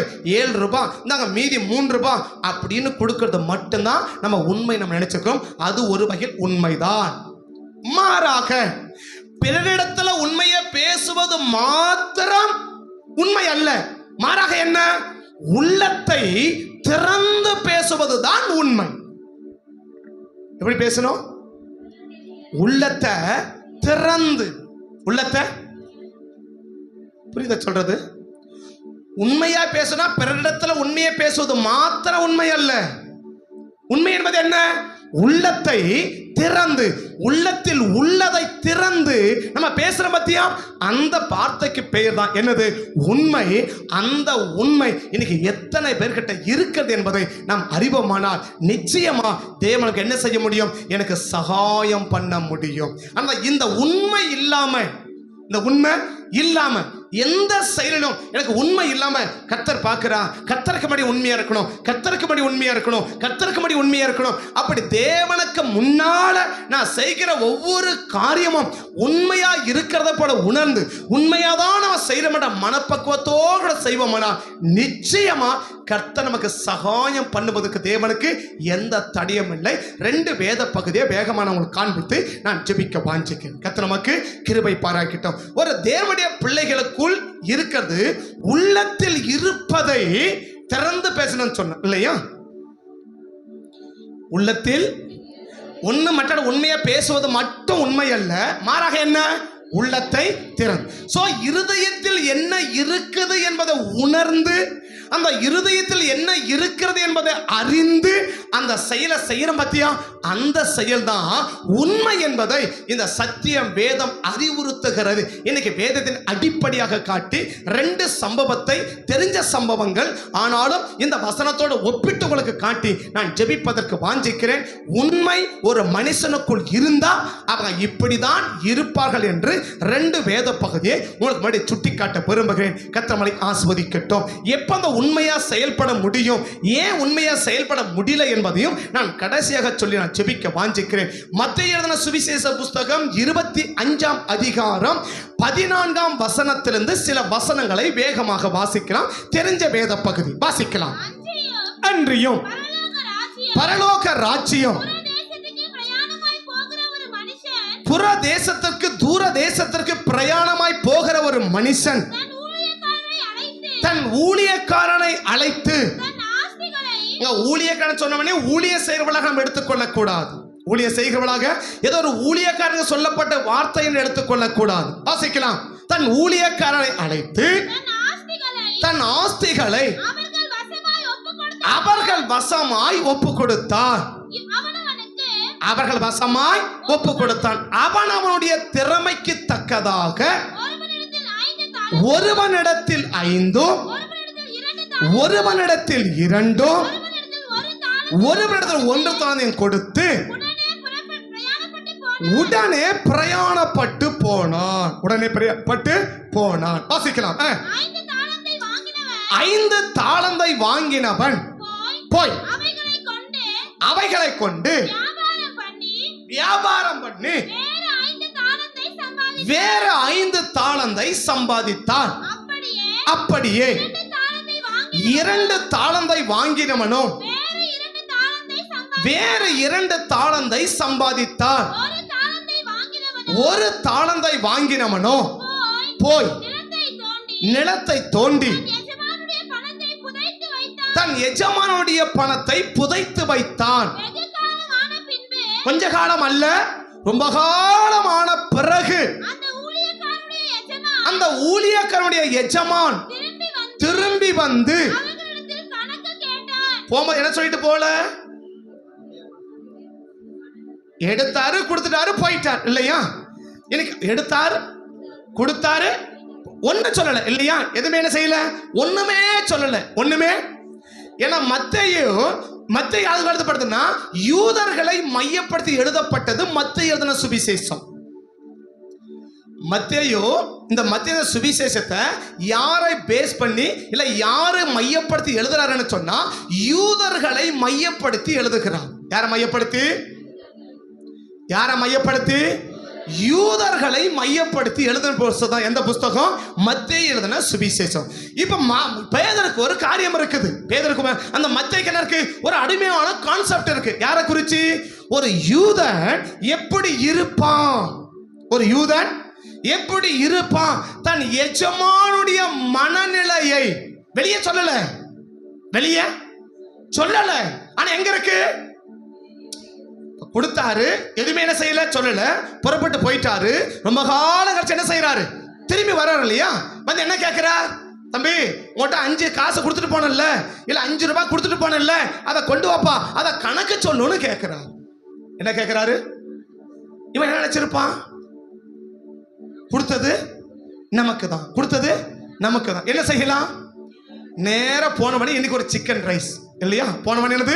ஒரு சிக்கன் பிரியாணி. இன்னைக்கு ஞாயிற்றுக்கிழமை அழகா போயிட்டு போற வழியிலே அழகா ஒரு சிக்கன் பிரியாணி வாங்கி சாப்பிட்டு மீதிக்கார காசை கொண்டு போய் நாளைக்கு நாளைக்கு நாளைக்கு அப்படி ஒவ்வொரு நாளும் 5 நாளும் அந்த 5 ரூபாய் காலியாகிற வரைக்கும் என்ன செய்திருக்க மாட்டான், வெளியே போகவே மாட்டான். அதை வச்சு கிளியரா கம்ப்ளீட்டா முடிச்சுட்டு அந்த பாக்கெட்டை உதறி அப்படி தள்ளிட்டு அதுக்கு பிறகுதான் வீட்டை விட்டு வெளியே வந்திருக்கிறான். இளைய மகனை போல. இளைய மகன் வேலைக்கு போனா எது வரைக்கும் போல? அப்படி ஊதற வரைக்கும் என்ன செய்வே இல்லை, போகவே இல்லை. அது மேல எங்க போறான்? பண்ணி மேய்க்கிற வேலை இருந்தா கூட பரவாயில்ல. எப்போ? ஏன்னா பாக்கில் என்ன இல்லப்போ. அப்ப காசு இருக்கிற வரைக்கும் என்ன செய்ய மாட்டான், போக மாட்டான் இல்லையா? இவனை பார்த்தான், இவனும் புதிய ஏற்பாடு தானே. யாரு? இந்த 5 ரூபாய் வாங்கிட்டு போனான் இல்லையா? 5 தாளம் இருந்தா ஒரு தாளம் என்ன சொல்றான்? உம்முடைய பணத்தை அப்படின்னு சொல்றானா? ஒருத்தங்கிட்ட 5, ஒருத்தங்கிட்ட 2, ஒருத்தங்கிட்ட அந்த 1 மகன் என்ன சொல்றான்? உம்முடைய பணத்தை கொண்டு போய் எங்க வச்சிருக்கிறேன். அப்ப கொடுத்துட்டு போனதெல்லாம் பணம் தான், அப்படித்தானா? பக்கத்தை கைப்பிடிச்சு சொல்லுங்க, கர்த்தர் எவ்வளவு காசு கொடுத்தாலும் நீங்க மறந்துடுவீங்க, கர்த்தர் மறக்கவே மாட்டாரு. கணக்கு கேட்கிற எஜமா. என்ன கேட்கிற எஜமா? இது வரைக்கும் எவ்வளவு காசு கொடுத்துருப்பாரு? கணக்கே இல்லை இல்லையா? கணக்கு வைக்கல. கணக்கு இருக்குது, ஆனா கணக்கு என்ன? பணம் யாருது? பணம் யாருது? நம்முடைய தானே. நாள் வரும், எஜமான் வருவாரு, உட்கார்ந்து கேட்பாரு, தம்பி உங்க கையில இவ்வளவு காசு கொடுத்துருக்கிறேன், என்னப்பா அது கணக்கு? கொஞ்சம் கணக்கு என்ன செய், இந்த கணக்கை கொஞ்சம் ஒப்பிவி, இந்த கணக்கை கொஞ்சம் ஒப்பிவின்னு சொன்னா எவ்வளோ பேரு எவ்வளோ காசு சரியான கணக்கை வச்சிருந்து ஒப்பிவிப்போம். பேசுற முதற்கொண்டு கேட்கிற வரைக்கும் சொல்றேன், பேசுற முதற்கொண்டு கேட்கிற வரைக்கும் எவ்வளோ பேரு நம்ம கையில கொடுக்கப்பட்ட பணங்களுக்கு கணக்கு இருக்கு. இந்த மாசம் எவ்வளவு காசு வந்துச்சு, அந்த பணங்களை நான் என்னென்னலாம் செஞ்சிருக்கிறேன், எதுக்கெல்லாம் செஞ்சிருக்கிறேன். நான் போன முறை சொன்னேன் இல்லையா, ஒருவேளை ஏன்பா அதை வாங்கணும்னு கேட்டா, ஏன்பா ஒருவேளை இதை வாங்காம விட்டுட்டேன்னு கேட்டுட்டா, அப்ப கணக்கு கேட்கிற ஜெகமன் என்ன செய்வாரு? கட்டாயமா கணக்கு கேட்பார். கட்டாயமா கணக்கு கேட்பார். அவர் கணக்குல மாற்றமே இருக்காது. நாம் எஜமான் எந்த எஜமான்? கணக்கு கேட்கிற எஜமான். மனைவி கேட்டாக்க ஆய்வுன்னு மிரட்டிடலாம், புருஷன் கேட்ட ஆய்வுன்னு மிரட்டிடலாம், 7 கணக்கை எழுதிடலாம். 7 கணக்கு நாளா சின்ன வயசு அப்படி ஏகப்பட்ட கணக்கு எழுதியிருக்கேன். சரியா, ஏகப்பட்ட கணக்கு எழுதிட்டேன். எப்போ? அப்பெல்லாம் ஏகப்பட்ட கணக்கு எழுதிட்டேன். முதலாளிக்கு கணக்கு எழுதிடுவேன், வீட்டில் கணக்கு எழுதிடுவேன், ஆக மொத்தம் ஏகப்பட்ட கணக்கு எழுதிடுவேன். இங்க கட்ட என்ன செய்ய முடியாது. அவங்க கட்ட கணக்கு எழுதிடலாம். அவங்க கிட்ட என்ன செய்யலாம்? அவங்க கிட்ட என்ன செய்யலாம்? ஏன்னா ஒவ்வொரு நாளும் சில பேருக்கு கொடுக்கறத நாங்கள் கணக்கு கடைசியா கணக்கு முடிக்கணும். எவ்வளவு வரவு, எவ்வளவு செலவு, மீதி இருப்பு எவ்வளவு அப்படின்னு ஒவ்வொரு நாளும் எங்க முதலாளிக்கு என்ன செய்யணும்? நாங்கள் பணத்தை கொண்டு போய் கணக்கு முடிச்சு கொண்டு கொடுக்கணும். அவர் பார்ப்பாரு, எல்லாருடைய லைனை பார்ப்பாரு. ஓகே, இதெல்லாம் கொடுத்தா ஓகே ரைட் இல்லையா? கொடுக்காத காசை கூட நான் எப்படி எழுதலாம்? இப்போ புரோக்கருக்கு காசு கொடுக்கணும். புரோக்கருக்கு என்ன செய்யணும்? ஒவ்வொரு ஸ்டாண்ட்ல புரோக்கர் இருப்பாங்க. அவங்களுக்கு என்ன கொடுக்கணும்? ஒவ்வொரு நாளைக்கு அவ்வளவு காசுன்னு கொடுக்கணும். ஒருவேளை அன்னைக்கு அந்த புரோக்கர் வரலன்னு வச்சுக்கோங்க, அந்த காசை என்ன செய்ய மாட்டோம்? கொடுக்க மாட்டோம். ஆனா கணக்குல என்ன பண்ணிடுவோம்? இப்ப எஜமானுக்கு என்ன, முதலாளிக்கு என்ன தெரியாது? இந்த புரோக்கர் வந்தானா, இவன் காசு கொடுத்தானா, இதை கொடுக்கறதெல்லாம் யாருக்கு தெரியாது. அதை சேர்த்து கொடுக்கும், அது அப்புறம் கட்ட பிரச்சனை. ஆனா கணக்குல என்ன செஞ்சிடும்? கொடுக்கலாம் கூட கணக்குல போயிடும். கொடுக்கலாம் கூட கணக்கில் போயிடும். அந்த எஜமானுக்கு கணக்கை எழுதிடலாம். ஆனா இவர் கேட்ட கொடுத்தியாப்பான்னு கேட்ட என்ன செய்ய? என்னப்பா செஞ்ச கேட்ட என்ன செய்ய? கணக்கு கேட்கிற எஜமான் உண்டு. அந்த எஜமானுக்கு முன்னால நாம் எதையுமே செய்ய முடியாது. பல நாள் ஆயிடுச்சு. இவன் நினைச்சவன் ஒருவேளை இன்னைக்கு கொடுத்துட்டு நாளைக்கு வந்த என்ன பண்ணிருப்பான்? கொஞ்சம் ஞாபகமாவது வச்சிருப்பான் இல்லையா? ஒருவேளை எத்தனை பேர் உங்க வீட்டில் காசு கொடுத்துட்டு இதை மலேசியாவில் வாங்கி அப்படின்னு சொல்லிட்டு ஒரு 5000 10,000 கையில் கொடுத்துட்டு அந்த மாசம் கடைசி வந்த கடை கரெக்டாக கணக்கு சொல்லுவீங்க. அப்படி கணக்கு சொன்னா எங்க சிறுபாட்டு காசெல்லாம் என்ன செய்ய? அப்படி எங்க எங்க போக்குவரத்து செலவுகள் நாங்கள் என்ன செய்ய? அப்ப என்ன செய்வேன் தான் இருக்கும்? என்ன செய்வேன் தான் இருக்குது. இப்போ 50 ரூபா புளினாக்கா 75 நாள் எழுத வேண்டியதான் இருக்கு. என்ன செய்ய? இல்லையா? 50 ரூபா புளினா 50 ரூபா புளி எவ்வளவு வாங்கணும்? 75 ரூபாய். அவர் சொல்றாரு 75. ஆமா, டேட்டெல்லாம் ஏறி போச்சு தெரியுமா உனக்கு? நான் முடிஞ்சு போச்சு. அவர் அமைதியாயிடுவாரு. ஆனா அவர்கிட்ட சொல்ல முடியாது. இவர்கிட்ட சொல்லிடலாம். ஆனா அவர்கிட்ட ரொம்ப நாள் ஆயிடுச்சு. இவன் குளிரா விட்டு போச்சு. இனி வர போறாரா? இனி வர போறாரா? இனி கேட்க போறாரா? ஒருவேளை கொஞ்ச நாள் அப்படி வச்சு பார்த்துருக்கலாம். ஆனா வரலன்னு தெரிஞ்ச உடனே ரொம்ப ஜாலியா இருக்கிறாரு. இவர் என்னைக்கு ஜாலியா வர ஆரம்பிச்சா அன்னைக்கு தான் வராரு தலைவர். என்ன வராரு? அவர் திரும்பி வந்து வெகு காலமான பின்பு அந்த ஊழியக்காரனுடைய எஜமான் திரும்பி வந்து அவர்களிடத்தில் கேட்கிறான். கணக்கு கேட்கிறா. உன்கிட்ட 5 ரூபா கொடுத்துட்டு போனேப்பா, உங்கள்கிட்ட 50,000 ரூபாய் கொடுத்துட்டு போனேன், உங்கள்கிட்ட 5,000 ரூபாய் கொடுத்துட்டு போனேன், என்ன செஞ்ச கணக்கு சொல்லு. உடனே அழகாம சொல்றான். அவன் உடனே வரேன் வாசிக்கலாம்.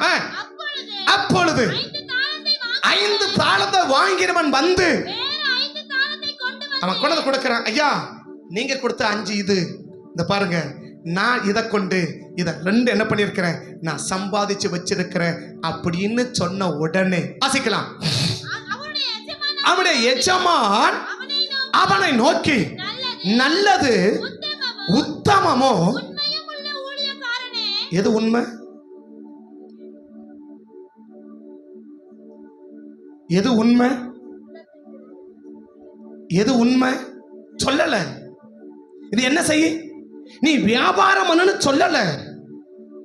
இதை தொண்ட 5 தடவை பெருக்கணும்னு சொல்லல. ஆனா எங்க உள்ள என்ன இருக்கு? எஜமான் சொல்லல. என்ன சொல்லல? இத கொண்டு நீ என்ன செய்யணும்? பெருக்கணும்னு சொல்லல. இத வியாபாரம் பண்ணணும்னு சொல்லல. எதுவுமே சொல்லல. யார்கிட்ட? அந்த ஊழியக்காரங்கிட்ட எதுவுமே சொல்லல. என்ன வார்த்தையுமே சொல்ல. திரும்பி வருவன கூட சொல்லல. திரும்பி வருவன கூட. அதான் மத்தோடைய கான்செப்ட். ஒரு யூதன் யாரு? ஒரு ஆவிக்குரிய யூதன் எப்படி வாழ வேண்டும்? ஒரு ஆவிக்குரிய, ஏன்னா லூக்கா இதை சமாதானம் வேற சொல்லி முடிக்கிறேன். ஒரு யூதனுடைய மனநிலை எப்படி இருக்கணும்?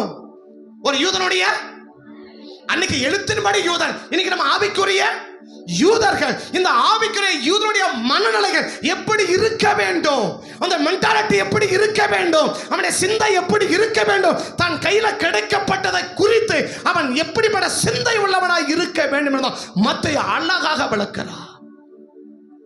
கூப்பிட்டார், தம்பி வான்னு கூப்பிட்டார். 5 தாளந்தை கொடுத்தா, ஒண்ணுமே சொல்லல. தம்பி நீ வான்னு கூப்பிட்டா, 2 தாளந்தை கொடுத்தா, ஒண்ணுமே சொல்ல. தம்பி நீ வான்னு கூப்பிட்டா, 1 எடுத்து கொடுத்தா, ஒண்ணுமே சொல்ல. கொடுத்துட்டு பாயிண்ட் போய் நின்ட்டார். ஒண்ணுமே சொல்லல, எதுவுமே சொல்லல.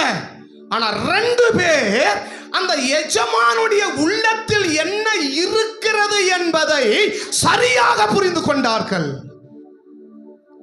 இந்த எஜமான் என்ன நினைக்கிறா, எதுக்காக அந்த 5 தாளந்தை கொடுத்தா, எதுக்காக அந்த 2 தாளந்தை என் கையில கொடுத்தா?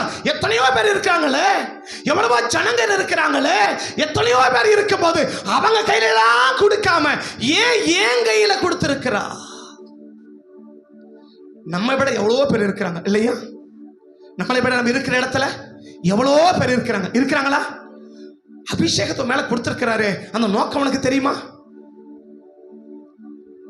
வெறும் அந்நிய பாஷை பேசிட்டு போறதுக்கு அல்ல.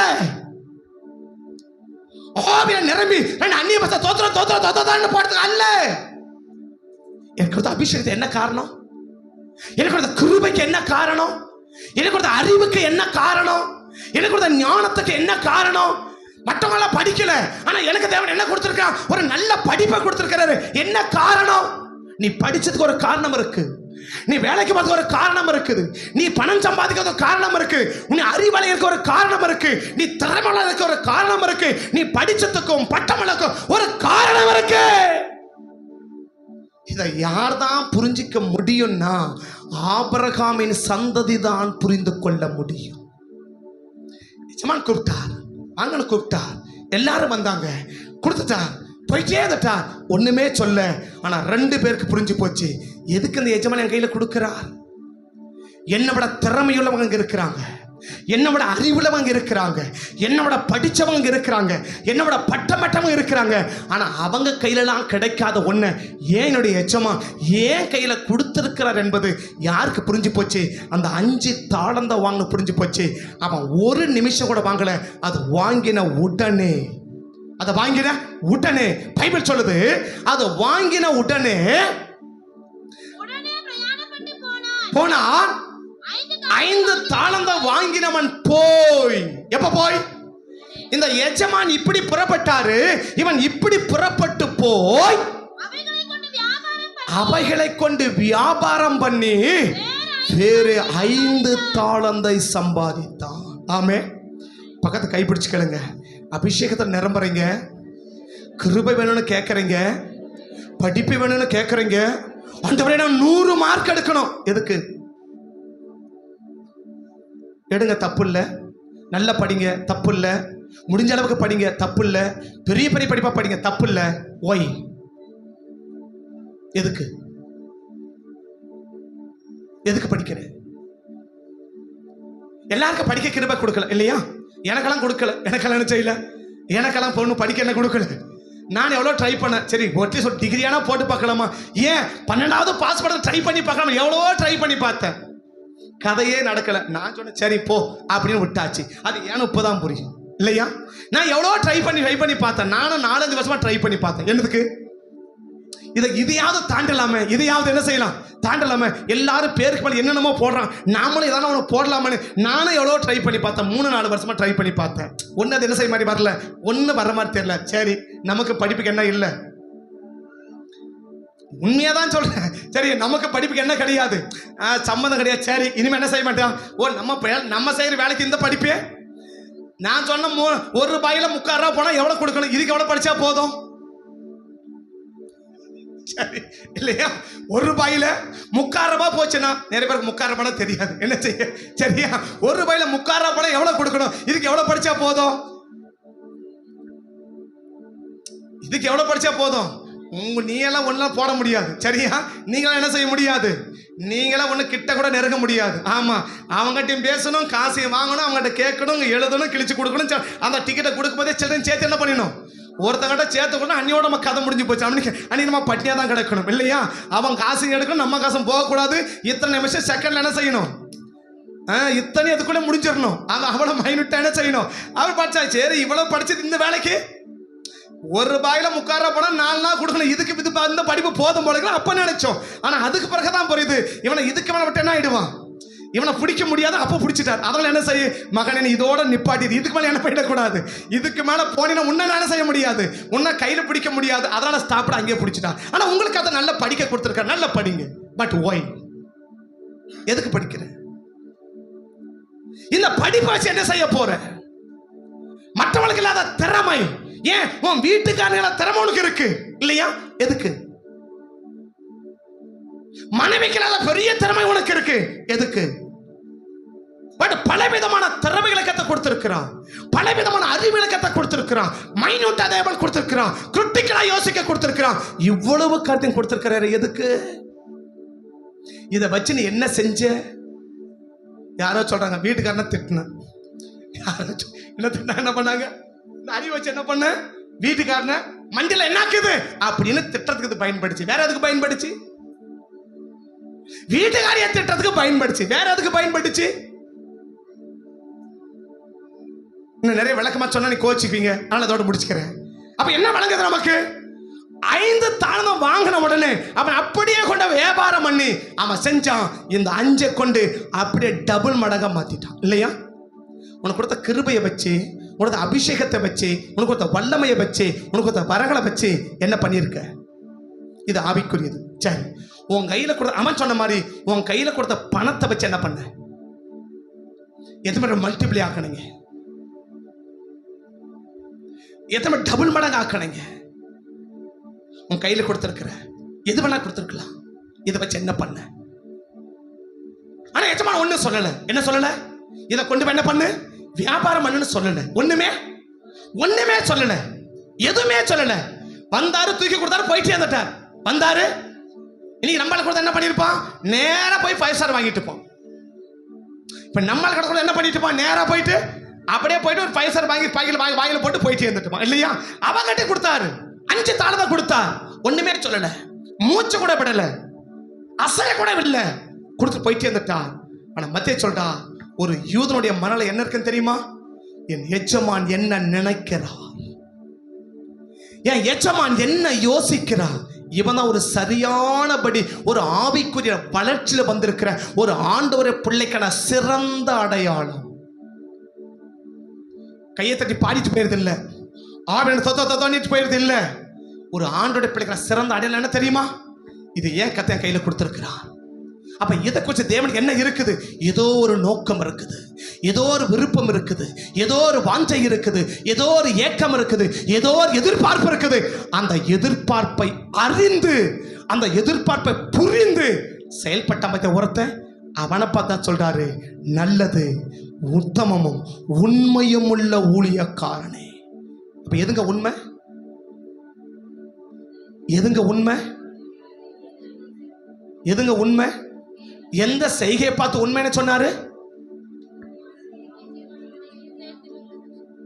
பின்னாடி எது உண்மை? சேர்ல உட்கார்ந்து சொல்லுங்களேன், எது உண்மை? அதான் உண்மை. எதான் உண்மை? நீங்க சொல்றீங்களா அதான் உண்மை, அப்படியா? பின்னாடி சொல்லுங்களேன், என்ன உண்மை? எது உண்மைனா என்ன? எஜமான் சொல்லல. எஜமானுடைய இருதயத்துல என்ன இருக்கிறது என்பதை அறிந்து, எஜமான் இதை என்ன நோக்கத்தோடு கொடுத்த என்பதை புரிந்து, இப்ப எஜமான் என்ன செய்ய நினைக்கிறார் என்பதை அறிந்து அவன் செய்யறான் பத்தியா? அந்த செய்கைக்கு பெயர் தான், அந்த செயலுக்கு பெயர் என்ன செயல்? உண்மை. அதுக்கு பேர் தான் உண்மை. அவனதான் சொல்றாரு, நல்லது உத்தமமோ உண்மையமுள்ள ஊழியக்காரனே. அப்ப சொல்றத பத்தி அல்ல, வெளியரங்கமா சொல்றது எல்லாரும் என்ன செய்யலாம்? வெளியரங்கமா சொல்ல என்ன செய்யலாம்? தம்பி இதை செய்யணும் அப்படின்னா அவன் கடமைக்காக கூட என்ன செய்யலாம்? அதை செஞ்சிடலாம். ஆனா எஜமான் சொல்றாரு, கடமைக்காக செய்யறது உண்மை அல்ல. கடமைக்காக செய்யறது உண்மை அல்ல. ஆனால் ஒரு யூதனுடைய கான்செப்ட். அடுத்த வருஷம் வாசிக்கலாம் சேர்ந்து. 2 தாளந்தை வாங்கினவனும் வந்து, ஆண்டவனே 2 தாளந்தை என்னிடத்தில் ஒப்புவித்தீரே, அவைகளை கொண்டு வேற 2 தாளந்தை சம்பாதித்தேன் என்று சொன்னார். அவனுடைய எஜமான் அவனை நோக்கி, நல்லது உத்தமமோ, நல்லது உத்தமமோ. இவனை என்ன கேட்டிருக்கலாம்? ஏண்டா அவன் 5 சம்பாதிச்சல்ல, நீ அட்லீஸ்ட் 3வது சம்பாதிச்சிருக்கலாம் இல்ல? அப்படி கேட்டுக்கணுமா? முதல்ல கிழமை எவ்வளவு சம்பாதிச்சான்? 5 கொடுத்தீங்க. எவ்வளவு சம்பாதிச்சான்?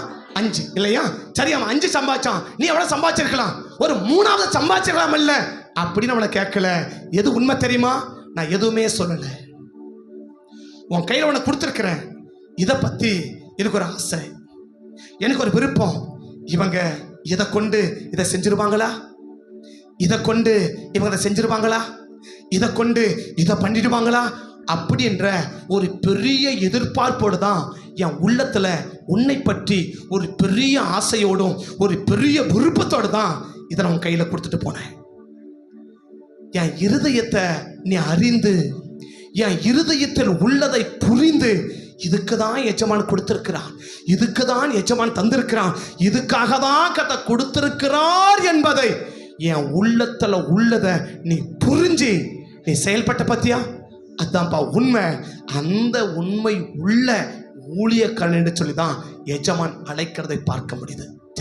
இதே சம்பவத்தை லூக்கா எப்படி எழுதுறான்? லூக்கா 19ஆம் அதிகாரத்துக்கு வந்தீங்கன்னா, லூக்கா 19ஆம் அதிகாரம் 13வது வசனத்திலிருந்து வாசிக்கலாம்.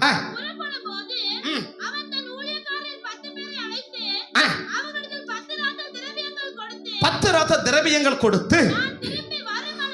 லூக்கா யாரை மையப்படுத்தி எழுதுறாருன்னா, ஒரு ரோமர்களை மையப்படுத்தி லூக்கா எழுதின சுவிசேஷம் எழுதப்படுது. மத்தேயு யாரை பேஸ் பண்ணி எழுதுறாரு? யூதர்களை பேஸ் பண்ணி எழுதுறார். லூக்கா யாரை பேஸ் பண்ணி எழுதுறாருன்னா, ரோமர்களை பேஸ் பண்ணி தான் லூக்கா எழுதுறார். அப்ப லூக்கா எழுதின சுவிசேஷம் யாருக்கு? ரோமர்களுக்கு எழுதுறார். மத்தேயு எழுதுறது யாருக்கு? யூதர்களுக்கு. இப்போ ஒரு யூதன் அல்லாதவன், ஒரு யூதன் அல்லாதவன் இல்ல தேவனை அறியாத ஒருவன் எப்படி இருக்கிறான் என்பதை லூக்கா எழுதுறார். தேவனை அறிஞ்சு தேவனை ஆராதிக்கிற இல்ல ஆபிரகாமின் சந்ததியா இருக்கிறவன் எப்படி இருக்கிறான் என்பதை மத்தேயு எழுதிட்டார். என்ன எழுதிட்டாரு? நான் சொல்ல மாட்டேன், என் இருதயத்துல என்ன இருக்குதோ அதை அறிஞ்சு, அதை புரிஞ்சு, அதை ஏற்றி அந்த காரியத்தை நிறைவேற்றி முடிக்கிற பத்தியா, அந்த செயலுக்கு பெயர் தான் உண்மை. ஆமே ஆமே ஆமே. புரியுதா நான் சொல்றது? பின்னாடி இருக்கிறவங்க ஏதாவது புரியுதுங்களா? பின்னாடி இருக்கிறவங்க ஏதாவது பின்னாடி இருக்கிறவங்களுக்கு புரியுதான்னு கேட்டேன். இதே புரியல. இப்போ புரியுதான்னு கேட்டதை புரியுதா புரியலையா? கையை கலவன ஆசை இல்லையே. அப்படி புரியுதுன்னா கையை கலவன அசைக்கிறதுனா ஒன்றும் ஆசை இல்லையே. அவன் ஏதோ உட்காந்துக்கிறேன், சரி நல்ல சேர் வேற போட்டோம் இல்லையா, ஃபேன் வேற, காற்று வேற, பக்கம் வேற ஜில்லுன்னு, பக்கம் தண்ணி, அப்படியே கூலிங்க இருக்கு, என்ன செய்ய, அப்படியே 3ஆம் மணியோட போயிட்டு வர மாதிரி ஒரு எண்ணம் இருக்கு இல்லையா? கண்ணு மேலே ஓங்கி குத்திடுவேன். அதனால பார்த்து பத்திரமா இருங்க. ஆமாம், யாரும் தூங்க மாட்டீங்க, ஆனால் தூங்கினா சொல்கிறேன். அப்படி தூக்க களைப்பு வந்தால் கூட கண்ணு மேலே குத்திடுவேன். பரவாயில்ல, ஒன்றும் பிரச்சனை இல்லை, கத்தனை ஆஸ்வதிச்சிட்டோம். ஆமே. அப்போ சொல்கிறார், இவர் ரோமர் எழுதும் போது இவர் ரோமர் எப்படி புரிஞ்சுக்கிறவன்? ரோமருக்கு என்ன புரியாது? ஏன்னா ரட்சிக்கப்படாதவன். அவன் யாரு? ரட்சிக்கப்படாதவன். அந்த ரட்சிக்கப்படாதவனுக்கு என்ன புரியாது? என் மனசுல உள்ளது அவனுக்கு என்ன செய்யாது? புரியாது. அதான் லூக்கா இப்படி எழுதுறார். எப்படி எழுதுறார்? வாசிக்கலாம். இப்போ அந்த எஜமான் தூரதேசத்து பிரயாணப்படும் போது 10 பேரை அழைத்து 10 ரத திரவியம் கொடுத்து, நான் திரும்பி வரும் அளவும் இவனுக்கு அழகா சொல்லிட்டே போயிட்டார். என்ன சொல்லிட்டாரு? தம்பி, இதை உனக்கு சும்மா கொடுக்கலப்பா, நீ என்ன பண்ணணும்? இதை வியாபாரம் பண்ணணும் அப்படின்னு சொல்லிட்டார். இதை என்ன செய்யணும்னு சொல்லிட்டார். இது என்ன? நான் கொடுக்கறத வச்சு நீ என்ன செய்யணும் என்றத சொல்லிட்டார். ஆனா யாருக்கு சொல்லல? யூதனுக்கு சொல்லல. ஆனா ரோமனுக்கு என்ன செய்யறார்? சொல்றார். இதை கொண்டு இதை தான் என்ன செய்யணும்? செய்யணும். இதை கொண்டு இதை தான் என்ன செய்யணும்? செய்யணும். இதுக்காக தான் இதை என்ன செய்யறேன்? நான் உனக்கு கொடுக்கிறேன். இதுக்காக தான் உனக்கு நான் என்ன கொடுக்கிறேன்னு சொல்லிட்டாரா? நீங்க முக்கியஸ்தர் கூட நீங்க தொடர்ந்து வந்திருப்பீங்கன்னு சொன்னா, அந்த அபிஷேகத்தை கொடுக்கும் போதே கிளியரா கதை சொல்லி தான் கொடுப்பேன். என்னது? இந்த அபிஷேகம் யார் மேல? இந்த அபிஷேகம், இந்த அபிஷேகம் என்ன செய்யும்? இந்த காரியத்தை தான் யார் செய்யணும்? இந்த அபிஷேகத்தை பெருக செய்யணும் என்று சொல்லி அந்த அபிஷேகத்துக்குரிய முழு விழாவரையும் 3 காரியத்தை ஒவ்வொரு நாளும் அந்த முக்கியஸ்தர் கூட கவனிக்க முடியும். ஆமே ஆமே. அப்போ பொதுவான அபிஷேகத்தை என்ன செய்யல? நான் கடந்த ஊழியர்களோட பேசும்போது சொல்லிட்டு வந்தேன். என்ன சொல்லிட்டு வந்தேன்? தயவு செய்து உங்க சபையை வந்துட்டு பரிசுத்த ஆவி பெற்றுக்கோள், பரிசுத்த பெற்று என்ன செஞ்சிடாத, அந்த பரிசுத்த பொதுவான ஒரு அபிஷேகத்தில் என்ன செஞ்சிடாத, தயவு செய்து நீங்கள் நடத்தாதீர்கள். தயவு செய்து செய்யாதீங்க, நடத்தாதீங்க. ஒவ்வொரு காலகட்டத்திலும் பிசாசு என்ன செய்யுது? ஒவ்வொரு விதமா கிரியை செய்கிறது. ஒவ்வொருடைய காலகட்டத்திலும் ஒவ்வொரு விதமா. சரி, பெலிஸ்தர் ஆவி, பெலிஸ்தனுடைய ஆவி சவுல் காலத்துல எப்படி கிரியை செஞ்சுச்சு?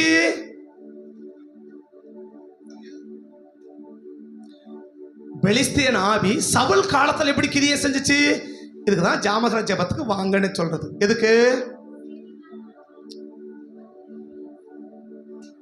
சவுலுடைய காலத்துல பெலிஸ்தர் என்ன செஞ்சுச்சு? நீ எனக்கு அடிமையா இருக்கணும்.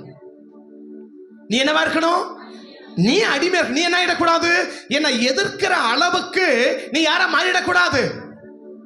என்னை எதிர்க்கிற அளவுக்கு நீ யார மாறிடக்கூடாது. ஒரு யுத்த வீரனா மாறிடக்கூடாது. சவுல் கையிலும் யோனத்தான் கையில மட்டும்தான் ஆயுதம், மீதி எல்லார் கையிலும். இன்னும் சொல்ல ஒரு கூட்டம் இங்கிருந்து பிரிஞ்சு அங்க போய் சேர்ந்துட்டான். படிக்கலையா? தினமுறை டெஸ்ட் எழுதுறீங்க. இஸ்ரவேல்ல இருந்து ஒரு கூட்டம் பிரிஞ்சு போய் யார் கூட சேர்ந்துட்டான்? இஸ்ரவேல் அந்த பெலிஸ்தர் கூட போய் சேர்ந்துட்டான். சரியா? யோனத்தான வெட்டும் போதான் அவனை வந்து சேர்ந்துட்டான். சில பேர் எங்க ஓடிட்டான்? மலைக்கும் குகைக்கும் ஓடிட்டான். ஆனா ஒரே ஒரு டார்கெட் என்ன? எனக்கு நீ அடிமை இருக்கணும், அவ்வளவுதான். எனக்கு நீ எதுக்குனாலும் என் கடை தான் வரணும். எதுக்குனாலும் அவனுடைய ஒரே டார்கெட் என்ன? நீ எனக்கு அடிமையா இருக்கணும். நீ எனக்கு இந்த அடிமைக்கு என்ன வேலை? நீ சுதந்திரமா செயல்படவே முடியாது. உனக்கு என்ன தேவைனாலும் யார் கடை தான் வரணும். புரிஞ்ச மாதிரி ஒன்றும் புரியல. பெலிஸ்தியன் ஆவி சவுல் காலத்துல எப்படி கிரியை செஞ்சுச்சு? ஜனங்களை அடிமைப்படுத்துச்சு. இந்த அடிமைக்கு ஒரு அடையாளம் என்ன? உனக்கு எந்த தேவையா இருந்தாலும் யார் கடை தான் வரணும். இப்ப ஒண்ணு இல்ல, அந்த சவுல் அந்த ஜனங்க வச்சிருக்கிற கோடாரியும் கடப்பாரியும் அதை கருக்காக்கினா கூட அவன் எங்க தான் போகணும்? பெலிஸ்தர் தான் போகணுமே தவிர இவன் என்ன செய்ய முடியாது? கருக்காக்கிக்க முடியாது, இல்லையா? நியாயாதிபதி கடந்த சிம்சோன் கடந்த அந்த பெலிஸ்தர் எப்படி கிரியை செஞ்சுச்சு? சினிமா பாரு, சீரியல் பாரு, இன்னைக்கு என்ன தள்ளுறீங்களே?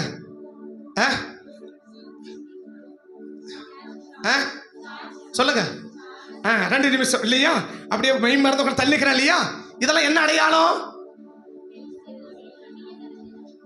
சிம்சோனு பெலிஸ்தரை அழிக்கிறவன் தானே.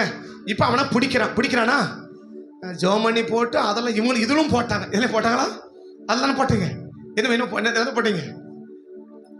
இல்ல அதுதான் எதில் அந்த அந்த பிட்லையும் போட்டாங்க இல்லையா? போட்டாங்களா? அதையும் பார்த்துட்டு அப்படி உட்காந்துக்கிறீங்கன்னா பாரு. ஒன்னு ஜபத்தை முழு ஜபத்தையும் போட்டாங்க, அதையும் கேட்டாச்சு இல்லையா? சரி, இதெல்லாம் மட்டும் அதை மட்டும் கட் பண்ணி என்ன செஞ்சாங்க? அதை மட்டும் கட் பண்ணி போட்டாங்க. அதையும் பார்த்துட்டு எப்படி உட்காந்துக்கிறீங்க? அப்படியா? அது எங்க நடந்துச்சு? அவன் எனக்கு தெரியாது எப்படி வந்துட்டான் அவன் அப்படின்னு உட்காந்துக்கிறீங்களே எப்படி? ஒவ்வொரு காலகட்டத்திலும் ஒவ்வொரு என்ன செய்யறான்? சவுல் காலத்துல அடிமையா வைக்க நினைக்கிறான் இல்லையா? அதே சிம்சோன் காலத்துல உன்னை வேடிக்கை பார்க்க வச்சுட்டான் இல்லையா? என்ன செய்ய? நான் ஆக்ட் பண்றேன், நீ என்ன செய்ய? நீ உட்காந்து டைம் பாஸ் பண்ணு. எதை? சினிமா, சீரியல், ஏனிபடி நீ எதை நீ பார்த்தாலும் சரி, டைம் பாஸுக்குன்னு நீ எதை பார்த்தாலும் அது தேவ ஆவி கிடையாது, அது பெலிஸ்திய ஆவி. சரியா? இப்ப தாவீது எப்படி வந்தான்ல, அவன் என்ன செய்ய பார்த்துச்சு? ஏய், இவன் தான் யாரு? இவனை சாதாரண நினைச்சிடாத. இவன் கொண்டதான் 10,000 இவனை பார்த்தா பண்ணாங்க. இவனை உயிரோட விடக்கூடாது. சவுல் தாவீது ராஜாவாயிட்ட உடனே பெலிஸ்தர் அவன் என்ன செய்யறாங்க? கிட்டி நெருங்கி தேடி வராங்க. எதுக்கு? அவனை அழிக்கிறதுக்கு. ஒரே ஒரு ஆவிதான். சவுல் காலத்துல வேற, சிம்சோன் காலத்துல வேற, தாவீது காலத்துல இந்த அபிஷேகம் ஒரே அபிஷேகம் போதுமா?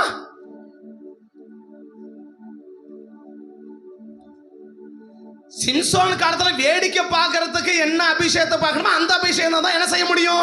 அந்த வேடிக்கை பார்க்கறத கட் பண்ண முடியும். எதை? நீ செல்போன்ல பார்க்கற, நீ டிவில பார்க்கறியோ. ஆனா வேடிக்கை பார்க்கறத, டைம் பாஸ் பார்க்கறத நீ எப்ப கட் பண்ண முடியும்? சிம்சோனுக்கு இருந்த அபிஷேகம் மேல இருந்தாதான் என்ன செய்ய முடியும்? என்ன செய்ய முடியும்? அதை நீ கட் பண்ண முடியும் இல்லையா? சவுல் காலத்துல அந்த ஆவி யோனத்தானுக்கு மேல என்ன அபிஷேகம் இருந்துச்சோ அந்த அபிஷேகம் இருந்தாதான் அவன் அடிமைத்தனத்தை என்ன செய்ய முடியும்? நீ உடைக்க முடியும் இல்லையா? தாவீது காலத்துல என்ன அபிஷேகம் அந்த அபிஷேகம் தான் ஏத்து வர கோலியத்தை என்ன செய்ய முடியும்? அழிச்சு நீ கீழே தள்ள. உன்னை அழிக்க நிகழ சத்துரு என்ன செய்ய முடியும்? கீழே தள்ள முடியும். அப்ப ஒவ்வொரு காலகட்டத்தில் ஒவ்வொரு அபிஷேகம் வேற. பொதுவா ஆவியில் நிரப்பங்க போயிடாத.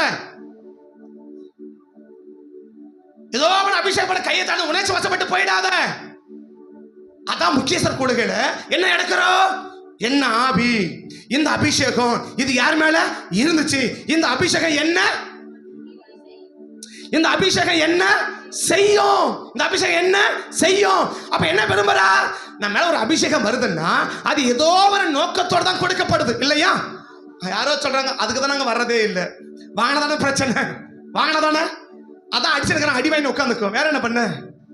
இப்ப நீ அபிஷேகம் என்ன பண்ணிடுவேன்? அவன் அடிக்கிறது எட்டி ஒரு அடி அடிச்சிருவான்ல, அவன் ஓடி வந்தான், இவன் இங்கிருந்து அடி தள்ளிட்டான்ல. எது இருந்ததுனால? இல்லாத என்ன பண்றான்? ஓடி ஒளிஞ்சுக்கிட்டான் இல்லையா? அவன் பார்த்தா விடுவானா? போட்டான்ல, அதான் உட்காந்து கிடக்குறோம். புரிஞ்சுக்கணும்ல? அப்ப என் மேல இருக்கிற அபிஷேகம் ஏதோ ஒரு நோக்கத்தோட கொடுக்கப்படுது, ஏதோ ஒரு காரியத்துக்காக கொடுக்கப்படுது. கடந்த மாசம் யுத்த ஜெபம் பண்ணோம் இல்லையா? ஒரு வாரம் யுத்த ஜெபம் பண்ணோம் இல்லையா? ஒவ்வொரு நாளும் ஒவ்வொரு விதமான ஆவி இல்லையா? அந்த ஆவி என்ன செய்யும்? அது எப்படியெல்லாம் கிரியை செய்யும்? எப்படியெல்லாம் நம்ம வாக்குதத்த ஜெப வாக்குதல பொதுவா பிரசவம். ஆனா என்ன பண்ணுவோம் அன்னைக்கு வாக்குதத்துல ஒரு பயங்கர வித்தியாசமா என்ன பண்ணுச்சு? அந்த எரிகோவின் எப்படியெல்லாம் ஏற்கனவே 7 கரையை ஜெபிச்சிருக்கிறோம். ஆனா அந்த எரிகோல் என்ன பண்ண விரும்புறான்? அவன் என்ன நினைக்கிறான், அதுக்கு இவன் என்ன ரிப்ளை பண்றான், அவன் என்ன நினைக்கிறான், இவன் எப்படி ரிப்ளை பண்றான், எப்படி ஜெபம் பண்றான். கிட்டத்தட்ட 3/4 மணி நேரம் ஜெபிச்சிருக்கோம் இல்லையா? இதெல்லாம் எப்ப தெரியும்? தூங்கு தூங்கு பாலகா இல்லையா? குளியும் பனிரும் கொட்டிலே அப்படி தாடாயிட்டு என்ன செய்ய வரும்? அப்ப தெரியும். எது தெரியும்? ஓஹோ, எரிகோ ஆவி என்ன செய்ய விரும்புறான், ஆனா அவனை தேவன் என்ன செய்ய விரும்புறாரு, அதுக்காக என்ன கொடுக்க விரும்புறாரு, அதுக்காக என்ன செய்ய விரும்புறாரு, அவன் இப்படி வந்தா இவர் எப்படி போக விரும்புறாரு என்பதெல்லாம் எப்ப தெரியும்? அப்ப ஒவ்வொரு காரியமும் ஒவ்வொரு நோக்கத்தை என்ன செய்யப்படுது? கொடுக்கப்படுகிறது இல்லையா? ஒரு அபிஷேகம் சும்மா என்ன செய்யறது இல்ல, ஆண்டவரே என்ன அபிஷேகம் பண்ணுங்க அதுக்காக கொடுக்கப்படுகிறது இல்லை. அப்ப அந்த அபிஷேகம் எதுக்கு? ஒவ்வொரு மேலுக்கு அபிஷேகம் ஒவ்வொரு விதமான கிரியைகளை செய்வதற்காக. இந்த அபிஷேகத்தை பண்ண என்ன செய்யணும்? இப்ப சவுல அபிஷேகம் பண்ணாரா? அந்த நோக்கம் நிறைவேறி கொண்டிருக்கிற வரைக்கும் அந்த அபிஷேகம் மேல இருந்துச்சு இல்லையா? கடைசி என்ன நோக்கம்? அமலேக்கனை அழிக்கணும். அமலேக்கனை அவன் அழிக்கலன்னு தெரிஞ்ச உடனே என்ன பண்ணிட்டாரு? அப்படி தூக்கிட்டாரா? தூக்கிட்டாரா? அப்ப நம்ம இருக்கிற அபிஷேகம் இருக்குதா? அன்னைக்கு நம்ம மேல கத்த ஒரு நாள் அபிஷேகம் வச்சாரு, அது இருக்கா? அன்னைக்கு எப்ப இருக்கும்? எது வரைக்கும் இருக்கும்? எதுக்காக அந்த அபிஷேகத்தை வச்சாரோ அந்த நோக்கம் நிறைவேறி கொண்டிருக்கிற வரைக்கும் அந்த அபிஷேகம் மேல இருக்கும் இல்லையா? என்னைக்கு அவன் அமலேக்கனை அழிக்க மாட்டான்னு கத்த நினைச்சாரோ அவனை அறியாம அழகாத்துக்கு யார் மேல வச்சுட்டு போயிட்டாரு? அழிக்கிறவனை வச்சுட்டு போயிட்டாரு இல்லையா? அவன் மேல இருக்கிற அபிஷேகம் எடுக்க ஆண்டவன் நம்ம இருக்கிறதுக்கு ரொம்ப நேரம் ஆகுமா? அதான் ரோமர் 12:1 இப்படி சொல்றாரு. என்ன சொல்றாரு? ரோமர் 12:1 எப்படி ஆரம்பிக்கிறார் கொஞ்சம் பாருங்க. ரோமர் 12:1 எப்படி இருக்க? இரு அது ஒரு வார்த்தை எனக்கு தேவை. அப்படி இருக்க. அப்படியா? எப்படி ஆரம்பிக்கிறாரு? அப்படி இருக்க சகோதரன் நினைக்கிறா? இப்ப பவுல கேட்கிறோம் எப்படி இருக்க? மேல சொல்லி வருவார். என்ன சொல்லி வருவாரு? தம்பி நீ ரட்சிக்கப்பட்ட, உனக்கு கத்த ரட்சிப்பு நடத்திட்டாரு. சும்மா இல்ல, யூதனுடைய மன கடினம் உனக்கு என்ன கொண்டு வந்துச்சு? யூதனுடைய மன கடினம் உனக்கு என்ன கொண்டு வந்துச்சு? ரட்சிப்பை கொண்டு வந்துச்சு. ஒரிஜினல் ஒளிய மரத்தையே வெட்டுறதுக்கு ஆண்டவர் என்ன செய்யல? தயங்கல. ஒட்ட வைக்கப்பட்ட உன்னை வெட்டுறதுக்கு ஆண்டவருக்கு என்ன கிடையாது? நேரம் கிடையாது. அதனால் என்னவாயிரு? தேவனுக்கு முன்பாக என்னவாயிரு? பயந்திருப்பான்னு சொல்லி முடிச்சுட்டு தான் அடுத்து சொல்றார் இப்படி இருக்க சகோதரரேன்னு ஆரம்பிக்கிறார். ஆமே ஆமே. நான் சொல்ற நோக்கம் புரியுதுங்களா? நம்ம கையில எது கிடைச்சாலும் சரி, நம்ம கையில ஏன் ஒரு பேனா கிடைச்சாலும் சரி, இதுக்கு தேவனுக்கு என்ன இருக்கு? இதை குறித்து தேவனுக்கு என்ன இருக்கு? ஒரு நோக்கம் இருக்கு. ஆமே. ஒரு கட்சிப்பு கிடைச்சாலும் சரி, இதை குறித்து தேவனுக்கு என்ன இருக்கு? ஒரு செல்போன் கிடைச்சாலும் சரி, இதை குறித்து கர்த்தருக்கு என்ன இருக்கு? ஒரு நோக்கம் இருக்கு. இந்த நோக்கத்தை புரிஞ்சு செயல்படுற பத்தியா, அந்த செயலுக்கு பெயர் தான் உண்மை. இதை யார் தான் செய்ய முடியும்? யூதன் தான் செய்ய முடியும். மத்தேயின் படி. ஆமே. மத்தேயின் யார் தான் செய்ய முடியுது? அப்ப தேவனுடைய இருதயத்தில் உள்ளதை யார் தான் புரிஞ்சு செய்ய முடியும்? யூதன் தான் செய்ய முடியும். சரியா? பக்கத்தை கைப்பிடிச்சுங்க. நீங்க ஆவிக்குரிய யூதரா? நீங்க ஆவிக்குரிய யூதரா இருந்தா, கொஞ்சம் எழுத்தி இருந்தால், கர்த்தருடைய இருதயத்துல என்ன இருக்குது என்பதை புரிஞ்சு அதை மட்டும்தான் செய்வீங்க. அதுக்கு பேர் தான் உண்மை. இது யார் தான் செய்ய முடியும்? ஒரு யூதன் தான் செய்ய முடியும். இல்லையா? இந்த யூதனுக்கு முதல் மேல ஆபிரகாம் பெயர் தான் யூதன் என்ற பெயர் வச்சது. சரியா? ஆபிரகாம் பெயர் யூதன் என்ற பெயர் ஆபிரகாமுக்கு தான் முதலாக பைபிள்ல எபிரேயன் என்ற பெயர் என்ன செஞ்சுனா வந்து அந்த யூதான் மூலமாக என்ன வந்துச்சு? அந்த யூதன முறை வந்து விட்டது. ஆமே. சரி, இப்போ ஒருவேளை நம்ம யூதர்கள் இல்ல நான் யாரு? இன்னைக்கு காலையில சொன்ன சரியா ரட்சிக்கப்பட்டவங்க எப்படி இருப்பான்? பிசாசுடைய வேலைக்காரன் எப்படி இருப்பான்? இன்னைக்கு காலையில 39வது கட்டளை பேசும்போது பிசாசு, அதாவது சபையில் தான் இருக்கிறோம், ரட்சிக்கப்படாதவர்கள் எப்படி இருப்பாங்க அப்படின்னு சொன்னேன். ரெண்டாவது என்ன? நான் தேவனுக்கு வேலை செய்யறேனா பிசாசுக்கு வேலை செய்யறான்றதையும் புரிஞ்சுக்கலாம். நம்ம நினைச்சிருப்போம் நாங்க ரட்சிக்கப்பட்டுட்டோம், நாங்க யாரு? இயேசுவின் பிள்ளைகள் நாங்கள் அப்படி சொல்லும். இல்லையா? நல்லதுன்னா குறைய சொல்லல, தப்பு சொல்லல. இயேசுவின் பிள்ளைகள்னா எப்படி இருப்பாங்கன்னு சொல்லிட்டேன். சாதாரணமா ஒரு ரட்சிக்கப்படாத ஜனமா இருந்தா எப்படி இருப்பாங்கன்னு சொன்னேன். பிசாசினுடைய வேலைக்காரரை இருந்தா எப்படி இருப்பாங்கன்னு சொல்லிட்டேன். இது மூணையும் 39வது கட்டளையில பேசியிருக்கு. சரியா? எப்பயாவது போடுவாங்க, போட்ட ஞாபகம் வச்சு என்ன பண்ணுங்க, கேளுங்க. எப்பயாவது ஞாபகம் வந்துச்சுன்னா அப்ப கேளுங்க. இப்ப சொல்ல முடியாது, எனக்கு சொல்றதுக்கு நேரம் இல்லை, எனக்கு டாபிக் இல்லை. சரியா? அப்ப புரிஞ்சுக்கணும். அப்போ ஒவ்வொரு காரியத்துக்கு என்ன இருக்கு? கர்த்தருக்கு ஒரு நோக்கம் இருக்குது. அந்த நோக்கத்தை யார் தான் புரிஞ்சு செயல்பட முடியும் தெரியுமா? ஒரு யூதன் தான். அந்த யூதன் யாரு? ஆபிரகாமின் சந்ததி தான் அந்த நோக்கத்தை புரிந்து செயல்பட முடியும். ஆமே. ஏற்கனவே 2-3 வாரத்துக்கு முன்னாடி தேவ எதிர்பார்ப்பை நிறைவேற்றக்கூடியவன் ஆபிரகாம் சந்ததின்னு பேசும்போது, இப்ப ஆபிரகாமுக்கு கட்டளையை கொடுக்கிற ஆண்டவர் எதுக்காக? இந்த ஆபிரகாம் நான் சொன்னா இவன் மட்டும் இல்ல, இவன் பிற்கால சந்ததிகளுக்கு என்ன செய்வான்? கட்டளையிடுவான். சொல்லல, ஆண்டோட இருதயத்தில் இருக்குது. இதை புரிஞ்சுதான் என்ன செய்யறார் ஆபிரகாம்? அது அப்படியே சொல்றார். அதனாலதான் 38 வயசு ஈசாக்க தூக்கடா வரகனா தூக்குறான். ஏன் கார்கதா கார்ல ஏற்றுமான்னு சொல்லி இருக்கணும். சரி, கழுதுக்கதா கழுதுல ஏற்றுமான்னு சொல்லி இருக்கணும். இல்லையா? ஆனா என்ன சொல்லல? கழுத கீழே இருக்கா? நான் சொல்ல 4 பேர் தான், 4 கழுத உள்ள இருக்கா? இந்த கழுத மேல விறகு வச்ச விறகு போகாதா? போகல. ஆனா சொல்றாரு இல்ல. ஏன்? எங்க அப்பா சொல்லி இருக்கிறாரு, அட்வைஸ் பண்ணல, ஆர்டர். Not advice, order. என்ன ஆர்டர்? செய்யணும், மறு பேச்சே கிடையாது. ஆண்டவருக்கு தெரியும். இந்த ஆபிரகாமட்ட சொல்லிட்டேன்னு வச்சுக்கோயே, நான் உன் பிள்ளைக்கு சொல்ல மாட்டேன், உன் சந்ததிக்கு சொல்ல மாட்டேன், மாறாக அவனுக்கு தான் சொல்லுவேன். ஆனா அவன் என்ன பண்ணுவான் தெரியுமா? என் உள்ளத்துல இருக்கிற ஆசைய, என் விருப்பத்தை அப்படியே நிறைவேற்றி முடிப்பான். அதுதான் ஆபிரகாமின் சந்ததி. அப்ப ஆவிக்குரிய யூதனை பார்த்து மத்தேயு சொல்றாரு, மத்தேயு நீ யூதனா இருப்பன்னா, நீ உண்மையிலேயே ரட்சிக்கப்பட யூதனாக்க நீ எப்படிதான் செயல்படுவ? கர்த்தர் சொல்ல வேண்டிய அவசியம் இல்லை. யாருக்கு? யூதனுக்கு சொல்ல வேண்டிய அவசியம் இல்லை, சொல்ல தேவையும் கிடையாது. உனக்கு கிடைச்சாலே தெரியும். ஓ, கர்த்தர் என்ன செய்யறாரு? இதுக்கு தான் இதை கொடுக்கிறார், இதுக்கு தான் இதை கொடுக்கிறார், இதுக்கு தான் இதை கொடுக்கிறார், இதுக்கு தான் இதை கொடுக்கிறார். ஆமே. இதுக்கு என்ன செய்யறாரு? இதை கொடுக்கிறாரு, இதுக்கு தான் இதை கொடுக்கிறார் அப்படின்ற அந்த சிந்தை யாருக்கு இருக்குன்னா ஆபிரகாம் சந்ததிக்கு இருக்கும். ஆனா லூக்கா என்ன சொல்றாரு? இது நான் எழுதுறது ரோமருக்கு. இந்த ரோமர் எப்படி இருப்பார்? ரோமர் நிருபம் இல்ல, அப்படி ரோமர் திருப்பிடாதீங்க. ரோமருக்கு இல்ல, நான் எழுதுறது யாருக்கு? ரோமரை பேஸ் பண்ணி என்ன செய்யறேன்? எழுதுறேன். இந்த ரோமனுக்கு என்ன புரியாது?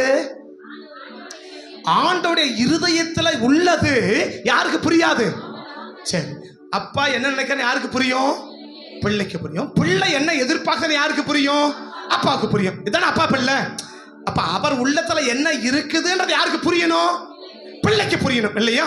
பார்த்து கைப்பிடிச்சு கேளுங்க, நீங்க பிள்ளை தானே, இயேசுக்கு பிள்ளை தானே, என்ன நினைக்கிறாருன்னு புரியுதுங்களா? என்ன நினைக்கிறாருன்னு தெரியுதுங்களா? அதை தெரிஞ்சுதான் செயல்படுறீங்களா? அப்படி செயல்பட்டாதான் நீங்க அவருடைய பிள்ளை. அப்படி இல்லைன்னா நீங்களே ஃபுல் பண்ணிக்கங்க. சரி, இப்ப யார் எழுதுறாரு? லூக்கா வந்து ரோமரை பேஸ் பண்ணி எழுதுறாரு இல்லையா? இப்ப அவர் சொல்லிட்டார், என்ன சொல்லிட்டா? 10 பேரை கூப்பிட்டாரு, 10 தாளந்தை கொடுத்துட்டாரு. கொடுத்தவன் என்ன சொல்லிட்டாரு? இதை கொண்டு வியாபாரம் பண்ணுங்கள் அப்படின்னு சொல்லிட்டார். 3 சொல்லி முடிக்கணும். இதை கொண்டு என்ன பண்ணுங்க? வியாபாரம் பண்ணுங்கன்னு சொல்லி முடியும். இதோட இன்னும் எக்ஸ்ட்ரா பேசி முடிக்கணும். நான் இதை வேகமாக கொஞ்சம் பேசி முடிக்கிறேன். ஆமே, இதை கொண்டு வியாபாரம் பண்ணுங்கன்னு சொல்லிட்டார் இல்லையா? உடனே போனாங்க. அப்படியே கொஞ்சம் பேர் போனா வியாபாரம் பண்ண. அடுத்த வசனம் வாசிக்கலாம் லூக்காவுல. அடுத்த வசனமா?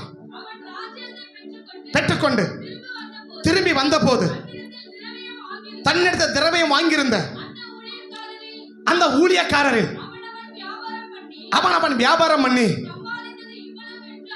அறியும்படிக்கு தன்னிடத்தில் அழைத்து வர சொன்னார். எதுக்கு வர சொன்னாரு? அப்படியே ஒரு செகண்ட் அப்படியே பக்கத்தை கைப்பிடி சொல்லுங்க. நீங்க யூதரா இருந்தாலும் கணக்கு கேட்பாரு, நீங்க ரோமரா இருந்தாலும் கணக்கு கேட்பாரு.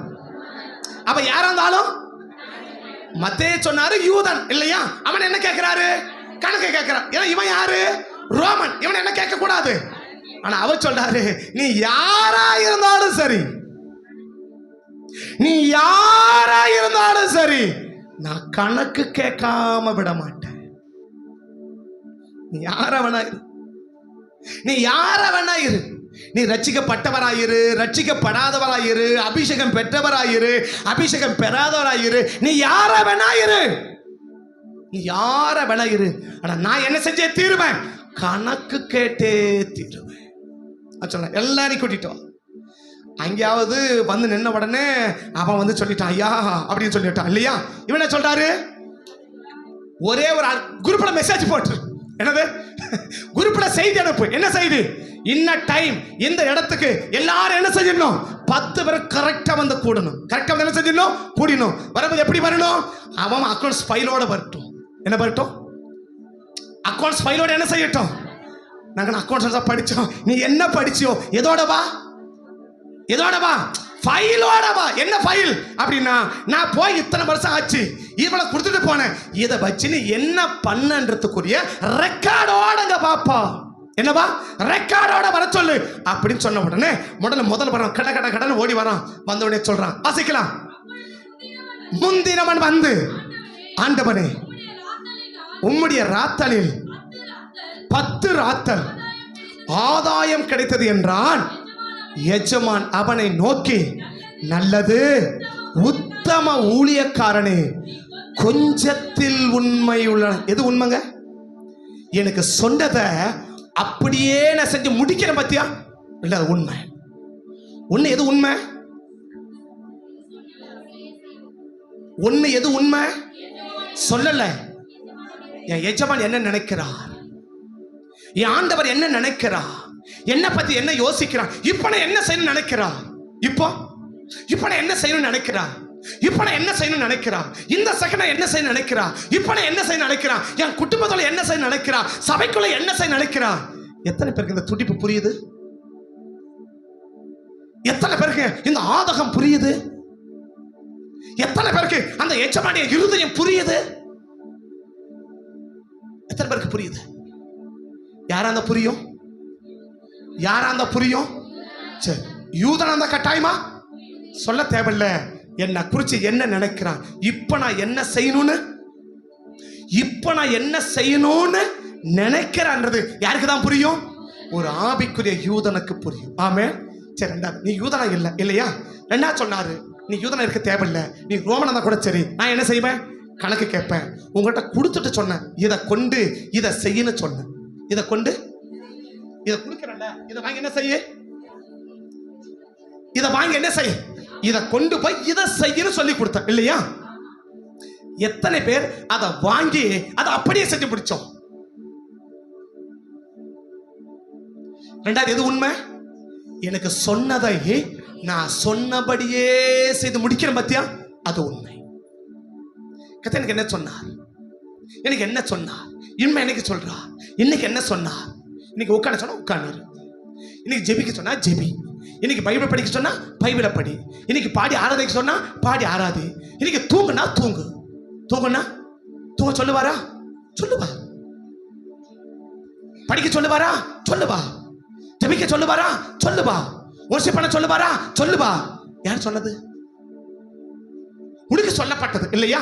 உனக்கு முதல்ல என்ன கொடுத்த ஆண்டவர் தான் என்ன செய்யறாரு, எதிர்பார்க்கிறார். இது யாரு? ஒரு யூதன். யூதன் அர்த்தம் ஒரு ஆவிக்குரிய வளர்ச்சி வளர்ந்தவன், ஒரு வளர்ச்சி வந்தவன் இல்லையா? ரெண்டாவது யாரு? ஒரு சின்ன பிள்ளைகள். இப்பதான் ஒரு ஆரம்ப கட்ட வச்சுக்கோங்களேன். இப்ப அவங்களுக்கு என்ன செய்யப்படுது? தம்பி நீ இதை செய்ப்பா, தம்பி நீ இதை செய்யணும் சொல்லப்படுது இல்லையா? இப்ப பார்த்து சொல்றோம், தம்பி என்ன பண்ணு, இந்த பாத்ரூம் பூட்டிட்டு வாடான்னு சொல்றோம். யாரை பார்த்து? அவனை பார்த்து சொல்றோம்.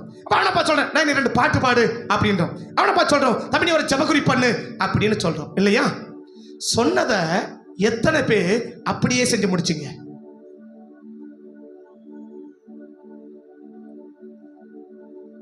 மத்தேயுல ஆண்டவர் என்ன சொன்னாரு? சொல்லல. ஏன்னா அவன் யூதன். அவனுக்கு என்ன தெரியும்? என் இருதயம் பிள்ளைக்கு தெரியும், என் இருதயம் என் பிள்ளைக்கு தெரியும். அவன் என்ன செய்வான்? நான் என்ன நினைக்கிறேனோ அதை அவன் செய்வான். யாருடைய கான்செப்ட்? தேவனுடைய கான்செப்ட் இல்லையா? நம்ம ரெண்டாவது என்ன? அவன் யூதன் இல்ல, சரி ஆட்சி செய்யறது அவன் ரோமன். இந்த ரோமனுக்கு என்ன செய்யணும்? உள்ளத்துல இருக்கிறது புரியாது. அவன் என்ன செய்யறேன், நான் சொல்றேன். இன்னைக்கு சொல்றதையாவது செய்து எவ்வளவு பேர்? பக்கத்தை சொல்லுங்க. ஒண்ணு யூதனா இருங்க, இல்ல ரோமனாவது இருங்க. ஒண்ணு யூதன் யாரு? சொல்ல மாட்டாரு, என்ன நினைக்கிறாரோ அதை செஞ்சு பிடிச்சிருவார். இவன் யாரு? ரோமன் யாரு? அவனுக்கு உள்ளத்துல இருக்கிறது புரியாது. அவன் என்ன சொல்லணும்? நான் தம்பி இதை செய்யணும் சொல்லணும் இல்லையா? நான் தம்பி நீ பாய் மடின்னு சொல்லணும், தம்பி இதை கூட்டுன்னு சொல்லணும், இதை தொடையின்னு சொல்லணும், இதை பண்ணுன்னு சொல்லணும், இங்க போன சொல்லணும், இங்க வான்னு சொல்லணும். இது யாரு? ரோமன். ரோமன் என்ன செய்யறான்? சொன்னத சொன்னபடியே செய்து முடிச்சா பாத்தியா? ஒண்ணு சொல்லுங்க, ஒண்ணு யூதனாவது இருங்க, இல்ல ரோமனாவது இருங்க. இத ரெண்டையும் தாண்டவன் யார் தெரியுமா? இத ரெண்டையும் தாண்டவன் யார் தெரியுமா? வாசிக்கலாம் கேளு. 29ஆம் வசனம் 27ஆவது வசனம் வாசிக்கலாம். அன்றியும் தங்கள் மேல் நான் ராஜாவா இருப்பது. இந்த ஏற்கனவே ராஜா பெரிய நேரம் உங்களுக்கு பேசிட்டேன். இதே டாபிக்ல ராஜாவை குறித்து, ஒரு ராஜானா யாரு, ராஜானா அவங்க எப்படி இருப்பாங்க, ராஜாவா ஏற்றுக்கொண்டதா எப்படிப்பட்ட செயல் இருக்குன்னு சொல்லி உங்களுக்கு ஏற்கனவே 5 வார்த்தையை கொண்டு உங்களுக்கு 5 வருஷம் பேசிட்டேன். 5 வருஷம், ஒரு வருஷத்துக்கு ஒரு செய்தி இல்லையா? ஆண்டவன், ராஜா, தீர்க்கதரிசி, போதகர், தாவீதின் குமாரனே அப்படின்னு 5 பேரை வச்சு 5 பேருக்கு 5 அர்த்தம் என்று 5 வருஷம் உங்களுக்கு நான் பேசிட்டேன். சரியா? இப்ப நான் அதை பேசலாம். அவன் சொல்றான், ஒண்ணு யூதனாவது இருங்க, இல்ல ரோமன் என்ன செய்வான்? சொல்றத கரெக்டா செஞ்சு முடிச்சிருவான் இல்லையா? யூதன் என்ன செய்வான்? நினைக்கிறத செஞ்சு முடிச்சிருவான் இல்லையா? இத ரெண்டையும் தானவன் யார் தெரியுமா? இப்ப வாசிமா எல்லாம் கொஞ்சம் சேர்த்து படிக்கலாமா? 27 லூக்கா 19:27 கொஞ்சம் எல்லாம் சேர்ந்து படிக்கலாமா ப்ளீஸ்? எல்லாம் சேர்ந்து படிக்கலாமா? அன்றியோ தங்கள் மேல் நான் ராஜாவா இராதபடிக்கு மனதில்லாதவர்களாகிய, சொல்லுங்க, என்னுடைய. அப்ப யார் செய்ய மாட்டான்? ஒண்ணு உள்ளத்துல உள்ளதையும் செய்ய மாட்டான், சொல்றதையும் செய்ய மாட்டான். இந்த ரெண்டுக்கு கிடைப்பட்டவன் யார் தெரியுமா? இது யார பத்தி சொல்லி வராரு? அந்த ஒரு தாழ்ந்த வாகனம் பத்தி சொல்லிட்டு வராரு இல்லையா? மேல 5 வாகனம் ஒருத்தர் சொல்லிட்டாரு, அப்ப 2 பேர் சொல்லிட்டாரு, 3வது கொடுக்குறேன். ஐயா நான் எங்க வச்சிருந்தேன்? சீலையில சுத்தி வச்சிருந்தான் பாருங்க. வச்ச பீரோலையாவது வைக்க கூடாது, எதில் வச்சிருந்தானா? அப்படித்தானே சொல்லுது. இதை ஒரு சீலையிலே இது எங்க வச்சிருந்தானா? உங்க பைபிள் அப்படித்தானே இருக்கு, இல்ல வேற மாதிரி இருக்கா? இந்த ஒரு தாழ்ந்தமான எங்க வச்சானா? சீலையில போய் வச்சானா இல்லையா? வச்சதை வச்சா நல்ல வைக்க கூடாதா?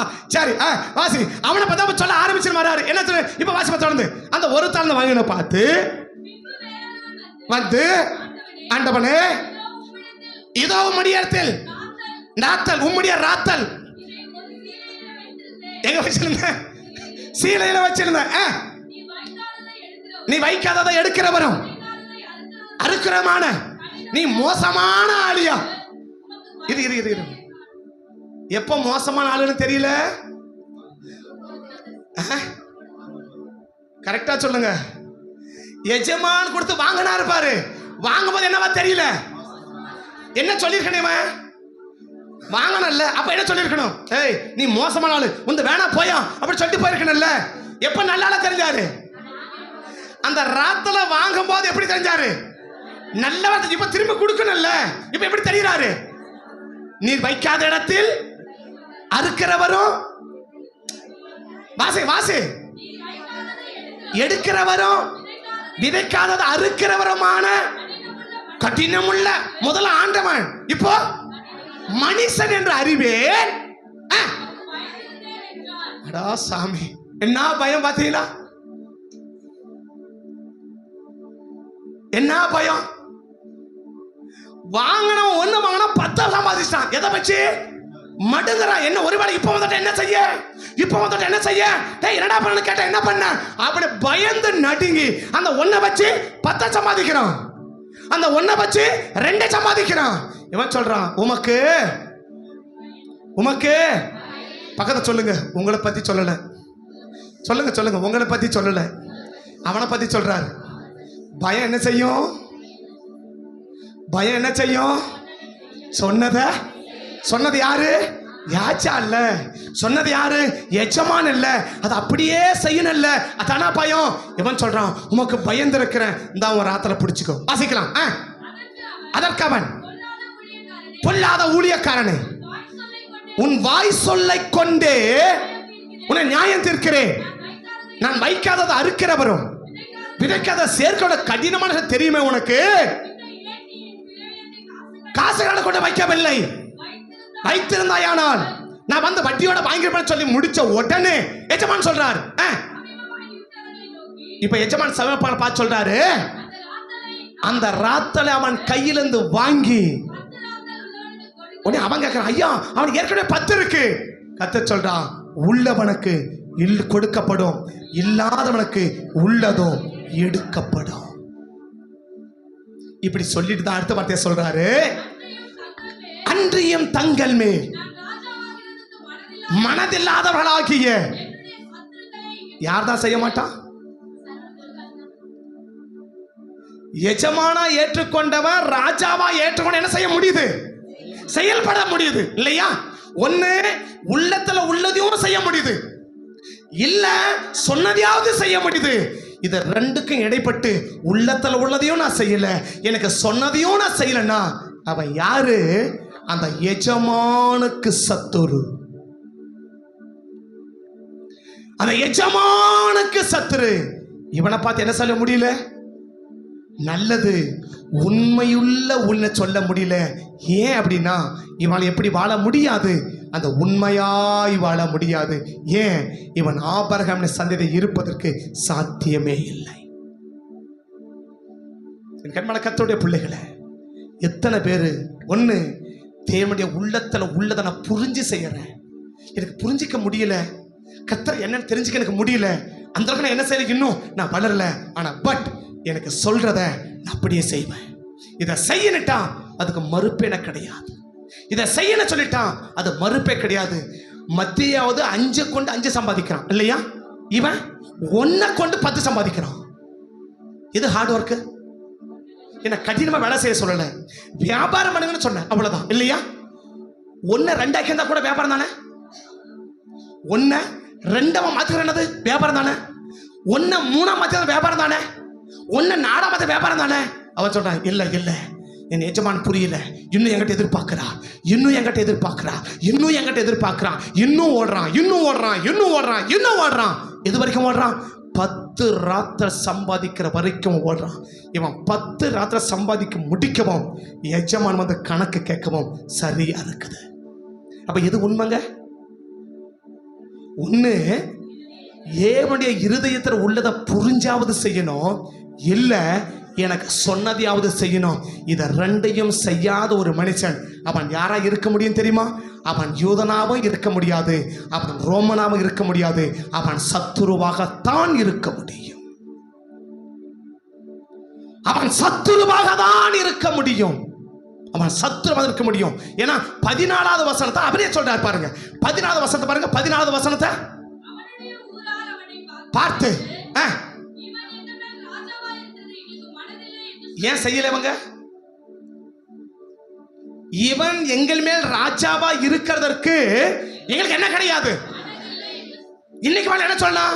இவன் எங்க மேல ஊழியக்காரன் இருக்க எனக்கு விருப்பம் கிடையாது. இவர் என் மேல ஊழியக்காரன் இருக்க எனக்கு விருப்பம் கிடையாது. எனக்கு ஊழியக்காரன் வேற யாரோ இருக்கிறாங்க. எனக்கு ஊழியர் வேற யாரோ இருக்கிறாங்க.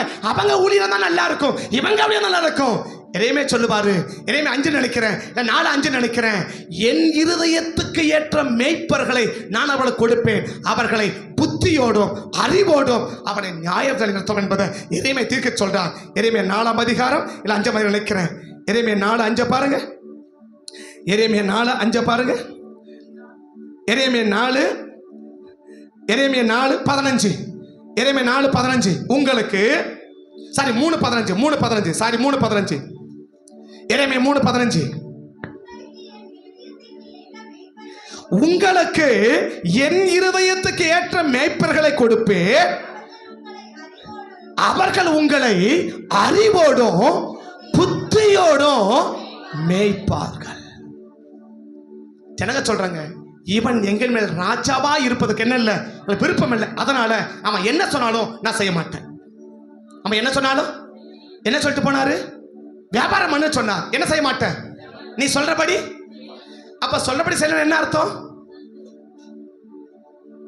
இவன் எங்கள் மேல் ராஜாவா இருப்பதற்கு எங்களுக்கு ஏன் அப்படி சொல்றாங்க? அவன் அவர்களுடைய சத்துருவா மாறிட்டான், அதனால அப்படிப்பட்ட வார்த்தையை சொல்றாங்க. ஆமே. அப்ப எது உண்மை? இந்த உண்மை உள்ளபடி அந்த கத்தை என்ன செய்ய விரும்புறா? சகாயம் பண்ண விரும்புறா இல்லையா? ஆமாவா? இந்த உண்மையுள்ள லூக்கா சொல்றார். என்ன சொல்றார்? கொஞ்சம் வாசிக்க பார்க்க அடுத்த வசனத்தை. லூக்கா சொல்றார், அடுத்த வசனம் பாருங்க. முந்தினவன் வந்து ஆண்டவனே 10 ஆதாயம் கிடைத்தது என்றார்.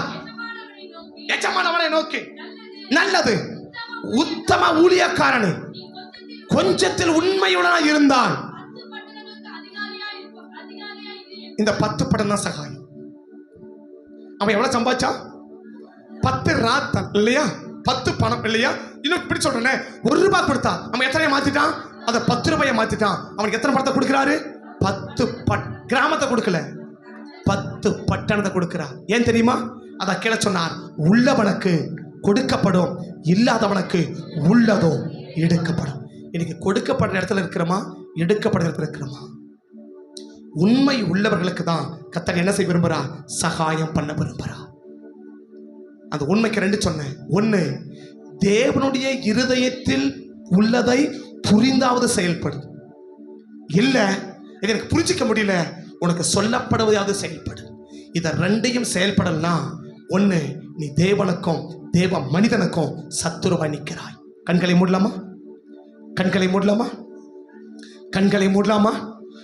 உண்மை உள்ளவன் என்று கருதி ஊழியம் தந்தீரையா.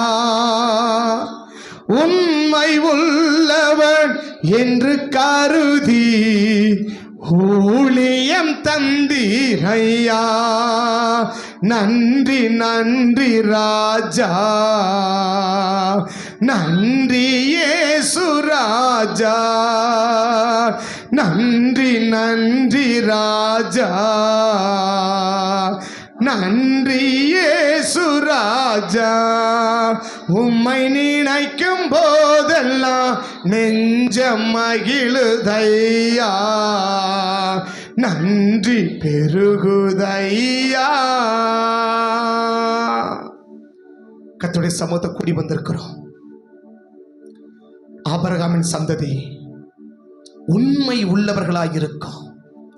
நெகேமியா சொல்றார், ஆபிரகாமே, உன் இருதயத்துக்கு உண்மை உள்ளவர் என்று அறிந்து நீ செய்த உடன்படிக்கை நிறைவேற்றுறீங்க ஆண்டவர் என்று நெகேமியா காலத்தை சொல்ல முடியுது. ஆபிரகாமின் உள்ளத்தில் உண்மை இருந்ததை ஆண்டவர் பார்த்தார்.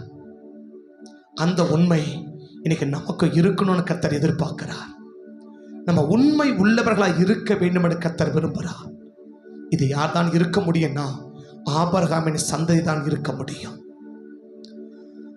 ஆபிரகாமின் சந்ததி தான் இருக்க முடியும்.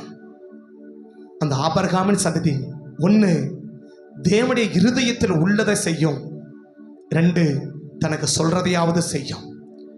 இதை ரெண்டையும் யார் செய்ய மாட்டாங்கன்னா அந்த எஜமானுக்கு சத்துருவா இருக்கிறவங்க தான் இதை ரெண்டையுமே செய்ய மாட்டான். இன்னைக்கு நீங்களும் நானும் தேவனுக்கு சத்துருவா வாழ விரும்பாம, எஜமானுக்கு எதிரியா வாழ விரும்பாம, நம்ம கிட்ட கொடுக்கப்பட்டதையும் எடுத்துக்கொள்ளக்கூடிய எஜமானா இருந்து விடாம, உள்ளவனுக்கு கொடுக்கப்படும் என்று நம்ம கிட்ட இல்லாததை இன்னும் கொடுக்கக்கூடிய ஒரு நல்ல தேவனுடைய பிள்ளைகளாக இருக்க வேண்டும் என்று கர்த்தர் விரும்புகிறார்.